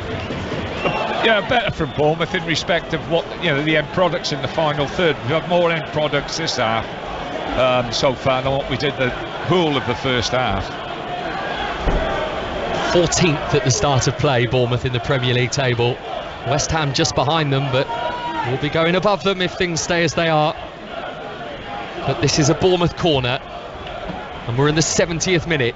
It's into the near post. It's headed away by Paquetá. That's so frustrating. So frustrating. Jadon Anthony's delivery. Kiefer Moore's won the header. So is Billings. Solanke's trying to get it down inside the box. Zuma's clearance. Ouattara's hit on the volley over the crossbar. Yeah, you load the box up. You've brought 6'3" centre forward on, and you can't miss the near post. For a manager, it's so frustrating. What do you think will irritate Gary O'Neill more than anything else about this game? The manner of the goals? Yeah, I just think if you look at the goals are really poor. Premier League standard. Really poor. This is Jarrod Bowen for West Ham United. Vigna took his eye off that, and Danny Ings has taken it away from him. Paquetá with the jet black hair. Back to the halfway line for Aguerd, and out to the right-hand side for one of West Ham's long-serving members, Creswell, forward towards Fornells, who turns and gives it back to the ever-impressive Declan Rice, who's been on the score sheet here again this afternoon, along with Michail Antonio and Lucas Paquetá. And now the Olays are coming out from the West Ham fans, but they probably wish they didn't do that, because as soon as they started, Bournemouth got the ball back again. And this is Ouattara, and stepping in Souček. Kiefer Moore didn't know he was there, I don't think. Yeah, the switch was on again, Chris. If they'd have switched the ball quickly. Billing intercepting it back for Bournemouth. Just a little scrappy in the last couple of minutes. Live Premier League football here at Vitality Stadium on this Sunday afternoon. First time all season, Tony, that Bournemouth have played on a Sunday. Everyone else in the Premier League had done it prior to today, not Bournemouth. They won't want to play again, will they? They certainly won't, and things might be about to get worse. They're 3-0 down. Bowen's got it on the right side of the penalty area. Now he's inside the box. He's trying to find the gap. He's sent it in, and it's in brilliantly. How inventive was that from Pablo Fornells? It was almost like a scorpion kick finish. It looked beyond him, and it was behind him, and he reached out both of his legs, and with his heel, he somehow diverted it into the bottom corner. That is extraordinary from Pablo Fornells, and West Ham have a fourth. Bournemouth 0, West Ham 4. The most surprised player on the pitch was Fornells. The ball's behind him, and he just flicks his back legs up. I'd love to can't wait to see it again, Chris. Well, he totally meant it, though, didn't he? He totally meant it. I think. But yeah, the ball's played behind him, and he's just threw himself forward, and his legs have followed up. I think it's hit the back of his heel and gone in. It was one of those that it almost happened in slow motion. Neto was still on his line. Everything was at 0.5 Again, in terms of speed. Giving the ball away in a very, very bad position. Bowen making it, and now we're seeing it for the first time. Talk us through it, Tony. Well, Bowen gets the line. It's a good cross, but it's behind him, and he just flicks his back. I think it's right leg up. It's the back of his heel and goes in the corner. Let's have a look again. Oh, blimey. He did mean it. It's behind him, but he does mean it. Yeah, he totally means it. I mean, that is unbelievable from Fornells. Yeah, the technique on that. Fantastic goal. Making something quite literally out of nothing. I haven't seen many of them. I've been around a few times, Chris, but I haven't seen many of them before. Oh, I'm not surprised. And now Bournemouth are facing the biggest mountain to climb. Ouattara, they're 4-0 down Bournemouth at home to West Ham. Ouattara, deflected shot just wide. Will have a corner. Bournemouth will have a corner from that. But they've got an awful lot of work to do inside the final 17 minutes. It feels beyond them. Yeah, it really does. But it's damage limitations now. Yeah, the kid's done well. Yeah, good, really, really good feat. So here comes the Bournemouth corner then from the right-hand side. Bournemouth 0, West Ham United 4. Up to the edge of the box, Zuma's clearance, and Bowen for Paquetá, stopped by Tavernier with Jayden Anthony on the overlap, and it's come to Jayden Anthony, his little chip in, and Solanke's hit the post. And what Fornals could do at one end, Solanke with his own bit of ingenuity couldn't manage himself, because that wasn't easy either. No, it was good play down the right-hand side. And the kid's unlucky, really. It's a good strike. Let's have a look at it again. Yeah, it's a good strike, but he's just unlucky. It's hit the post, unfortunately. He was just slightly behind Dominic Solanke. Was sort of sat down as he tried a little bicycle kick. It's a really kick. good effort, really, where, like you say, the ball's behind him. It's a really, really good effort. On another day, it goes in. Another change for Bournemouth. Jefferson Lerma off, Lewis Cook on. He's been quite frequently used as a substitute in recent weeks by Gary O'Neill. 4 substitute appearances in his last 7 prior to this. Foul by Kiefer Moore, leans into Kurt Zouma, and I think Sofao, his own player, accidentally landed on Kurt Zouma while trying to hurdle him, so Zouma has stayed down at the moment. Sofal, as well as 1 or 2 others, are coming to check on Zuma's welfare, who's he's okay. Being held back to his feet. Yeah, he's absolutely fine, isn't he? Scored in the reverse fixture, actually. Kurt Zouma. And West Ham beat Bournemouth by 2-0. Ruben Sayers is here today. We've seen him on our screen. The Southampton manager doing a bit of homework, because of course that is the next fixture for Bournemouth and Southampton. Next Thursday. It is, yeah. Really looking forward to that. Now, of course, in many ways it takes on a bit of extra significance with this defeat for Bournemouth, because they'll be desperate for a response. They'll know that if Southampton win it, it edges them a little bit closer to Bournemouth. It's all so tight at the bottom of the Premier League table. It can change so quickly. A couple of results, you win 2 games on the bounce, you pick up 6 points. It changes. Well, look at West Ham now. How far they've jumped up the league with just 1 result. Yeah, they're going above Bournemouth, and they are going above Wolverhampton Wanderers. West Ham, they're going to be 13th, you would imagine, in the Premier League table come 4 o'clock, as David Moyes makes more changes here. You see Maxwell Cornet is coming on for West Ham. Lucas Paquetá is departing. Flynn Downs is also coming on for Jarrod Bowen as well. So it's a double change from West Ham. Yeah, sensible from David, really. The fresh legs on. The game is all but over, really.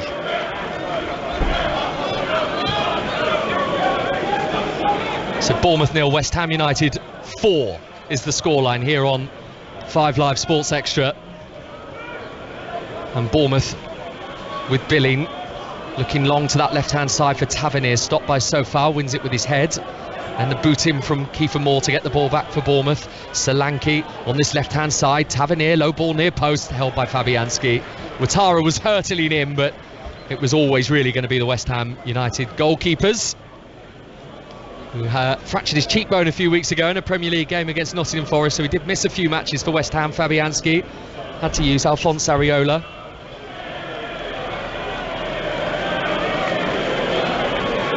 And now it's Bournemouth's goalkeeper Neto who clears it downfield towards Kiefer Moore, won by Aguerd and then on by Souček, and a little braver in the challenge was Vigna ahead of Fornals, but Flynn Downs wins it and Rice caresses it out to the left hand side for Maxwell Cornet. Ings is in the box for West Ham at the moment and going in there as well as Fornals, but instead it's driven about 15 yards backwards to Declan Rice.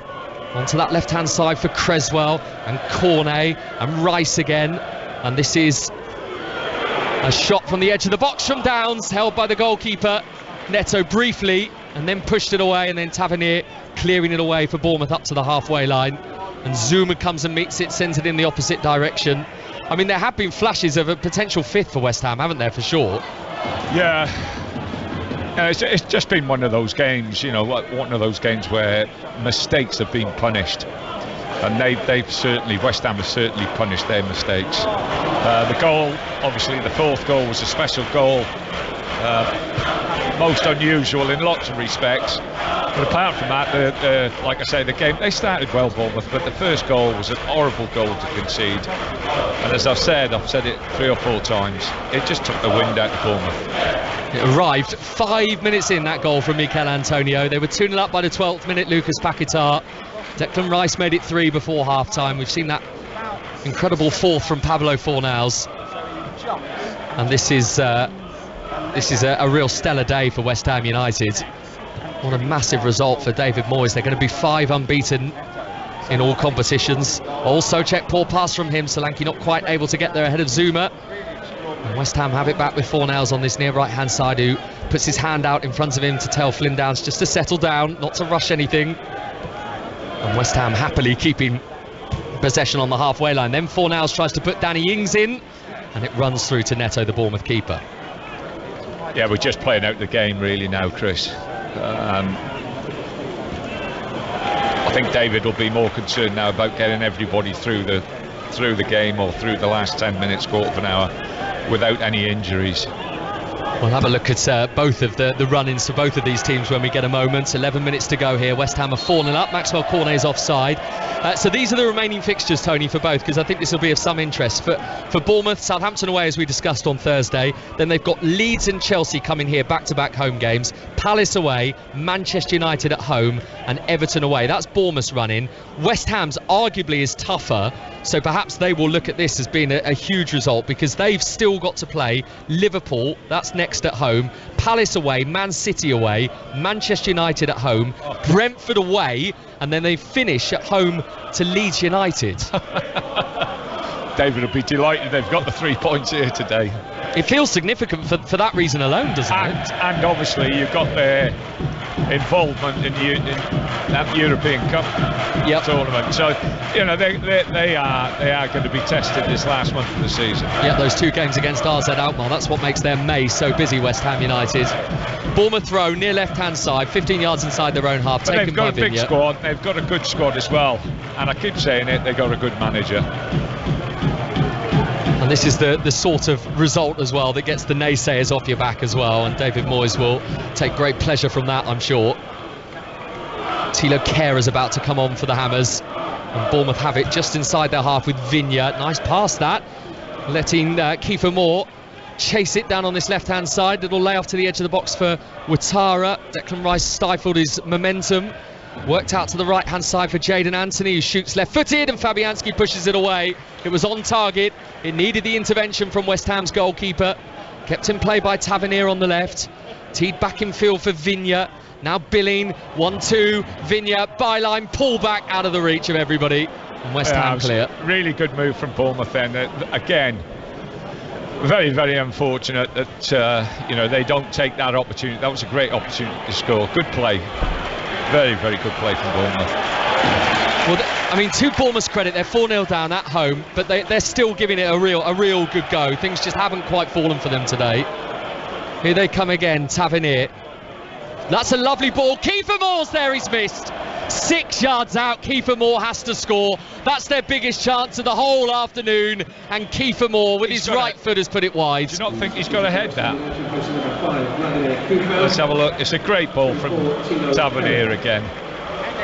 No, I think he's got to head it. I think if he heads it, he scores. Yeah, I think you're right, Tony. And he's down at the moment as well. Kiefer Moore is sat in the 6-yard box. He's holding his knee. He's been gingerly helped back to his feet. 3 of his 4 Premier League goals have been headers. Kiefer Moore got his last back in November against Everton. Another West Ham change. David Moore's just giving a few minutes to others. Thilo Kehrer is coming on. He actually started the game against Arsenal last week. It was the one change from that 2-2 draw this afternoon. With Nair Fagurd restored to the starting lineup. It's Sofal who's made way for Kehrer. So he's gone into the right back position. Bournemouth have a throw on the halfway line, which Vinya will take. 83 minutes played here on 5 Live Sports Extra, and I know we've been joined by BBC Radio Solent as well on a really Desperate afternoon for Bournemouth after some really encouraging results. The wins over Leicester and Tottenham on their travels. But back here at Vitality Stadium, this was not how they envisaged it panning out. Billing, fast ball infield for Lewis Cook, stopped by Zuma, who was in a slightly awkward position as it came to him, but readjusted the feet in time. And Jack Stevens for Chris Mepham on the halfway line. Mepham cutting back in field on Declan Rice, who has a look at his boots as if to say that was the reason he got taken out of the game. Now Vigna, oh dear, slipped by Tavernier. Everybody's doing it now. Back on his feet, Tavernier still with the ball. Then Fornals takes it away from him. Nothing really on for Pablo Fornals ahead of him. He's managed to prod it forward for Ings. Cornet screaming for it on the far side. Ings just couldn't get it out of his feet in time. West Ham keep the ball with Kehrer, but had he managed to do so, Tony, Cornet was away, wasn't he? He was all by himself. So 4-0 the scoreline in West Ham United's favour. David Moyes has been pleased with the fact that West Ham have shown better levels since the World Cup. That was a point he wanted to make this week. The fact that they've scored more goals, because they were a bit shy early in the campaign. But this will really help to top their tally up. And it will do great damage to Bournemouth's goal difference as well. Tony mentioned that at the start of the second half, how critical goal difference can be at the bottom of the Premier League table. Well, it's so tight down there that, you know, that might end up being a factor. Well, Zuma a little loose inside his penalty area under pressure from Billing. Hooked back into play by Kiefer Moore, just about keeping it in play. Tavernier with the infield pass. Flynn Downs read the situation, the West Ham sub. Lovely touch by Ings for Fornals, who then drifts it out for Cornet on the left-hand side. Over there with him is Jayden Anthony, still with energy in the legs. Declan Rice to move forward. West Ham throw 10 yards inside Bournemouth's half on the left. Yeah, Rice is still running. Well, we've got a couple of minutes left, 6-7 minutes left, and Rice is still covering every blade of grass. He's a fabulous player. How difficult is it going to be for West Ham to keep hold of him this summer? Well, you know, I don't know what's going on behind the scenes with the agent, the player, the clubs, but he's the top player. Cornet on the edge of Bournemouth's penalty area, teed off for that man, Declan Rice. Further still to this right-hand side for the German, Thilo Kehrer. And now Fornals spinning and taking it onto his right foot, and then going backwards for Souček. And on the halfway line is Aguerd. Inside the final 5 minutes of this game at Vitality Stadium, there are several Bournemouth supporters who have departed early, knowing that the race is run for them. And then a loose touch by Jayden Anthony, as if to sum that very point up. West Ham have got themselves a throw, but they are in no rush to take it in front of their own supporters. The game's just dying now, Chris. Yeah, it's all over. It's a great result for West Ham. Bournemouth have got to pick themselves up. Like you say, there's a massive game on Thursday now at Southampton. They've got to go there and certainly show a reaction to this defeat. This is actually the exact same scoreline as when David Moyes returned to West Ham United as manager. So for his second spell, his very first game was against Bournemouth at London Stadium, and West Ham beat them 4-0. And that is the position we're in here as well on the south coast, as Vigna under pressure, can't keep it in play. Souček was just leaning into his back. It's a goal kick. He's done well as well, Souček. I think he dropped a little bit of form around about Christmas time. I don't think West Ham supporters think he's been up to speed in respect of what he did last year, but he's played really well today. The only thing that's been lacking from his game, and you know what I'm going to say, is his goals. He's on his longest ever drought without a Premier League goal. It'll be 26 games in a row if he doesn't notch in the final couple of minutes here. Well, his general play has been very good today. The trouble is he set the bar so high, didn't he, when he first arrived? He couldn't stop scoring. Yeah, very much so. But West Ham have got threats from elsewhere. Antonio, Paquetá, Rice, Fornals, 4 different goal scorers for them today. 4-0 up at Bournemouth. We're in the final 3 minutes. Just a reminder of what's to come. Brighton against Manchester United on 5 Live. That second FA Cup semi-final from 4:30. It should be an absolute treat. Really look forward to listening to that on our drive homes after the game here. And then later on 5 Live Sports Extra, France against Wales in the Women's Six Nations. We'll have Manchester City against West Ham United in the Women's Super League from 6:30. And then golf's Chevron Championship will immediately follow coverage of that game in the WSL. So plenty of sport to come here on 5 Live and 5 Live Sports Extra on this Sunday afternoon. Here's Ouattara for Bournemouth, just outside West Ham's penalty area. Fiddling around with it, looking for options. Tavernier was one. The ball was a little astray of him, and it's touched out of play by Kehrer. Bournemouth have a throw deep inside West Ham's half on this left-hand side. We're all going on a European tour. They have been all season. They've been everywhere, West Ham United and their fans. Been all over the place, but it's Holland next. That's the point. Netherlands and that trip to AZ Alkmaar next month. Yeah, it's a great opportunity. Like I say, I hope for the club's sake and for David's sake that they do get to a final. It'll be brilliant for the supporters. Tavernier's corner into the near post, cleared away by Souček. Comes back to Tavernier on the left, another cross which is closed down. There was 2 hungry West Ham players there to meet it. Then Jayden Anthony swings it in, it's too heavy. It's behind for a goal kick. There's a few dejected looks on Bournemouth faces inside the penalty area. Kiefer Moore looking up to the skies. He's had that big chance as well for Bournemouth. Gary looks a bit dejected down there, but he's, his responsibility now, and this happens in the Premier League. You do get kicked at times. You've got to pick yourself up, because he's now got to get in that dressing room after this game and get them dusted down and ready to go for next Thursday. So most probably a really good game for him, because it's a local derby, and you shouldn't really need no G-ups for a game against Southampton.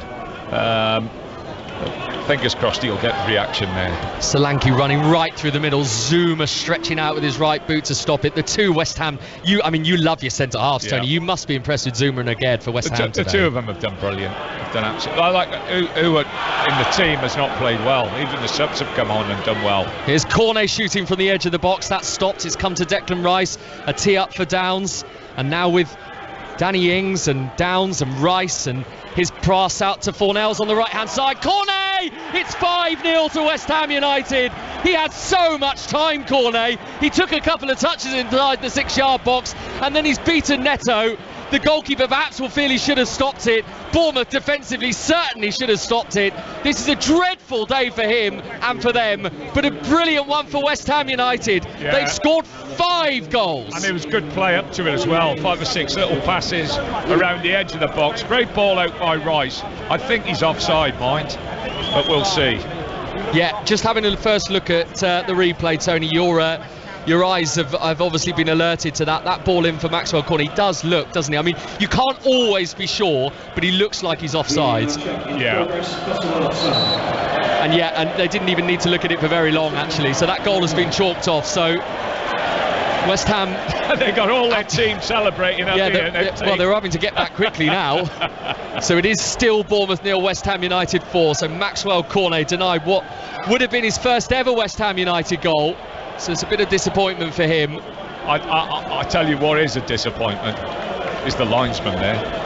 How he doesn't pick that up. It was so obvious that the lad was offside. That's really disappointing for a linesman in the Premier League, a top linesman missing that. And that's where VAR has come in and been reasonably good.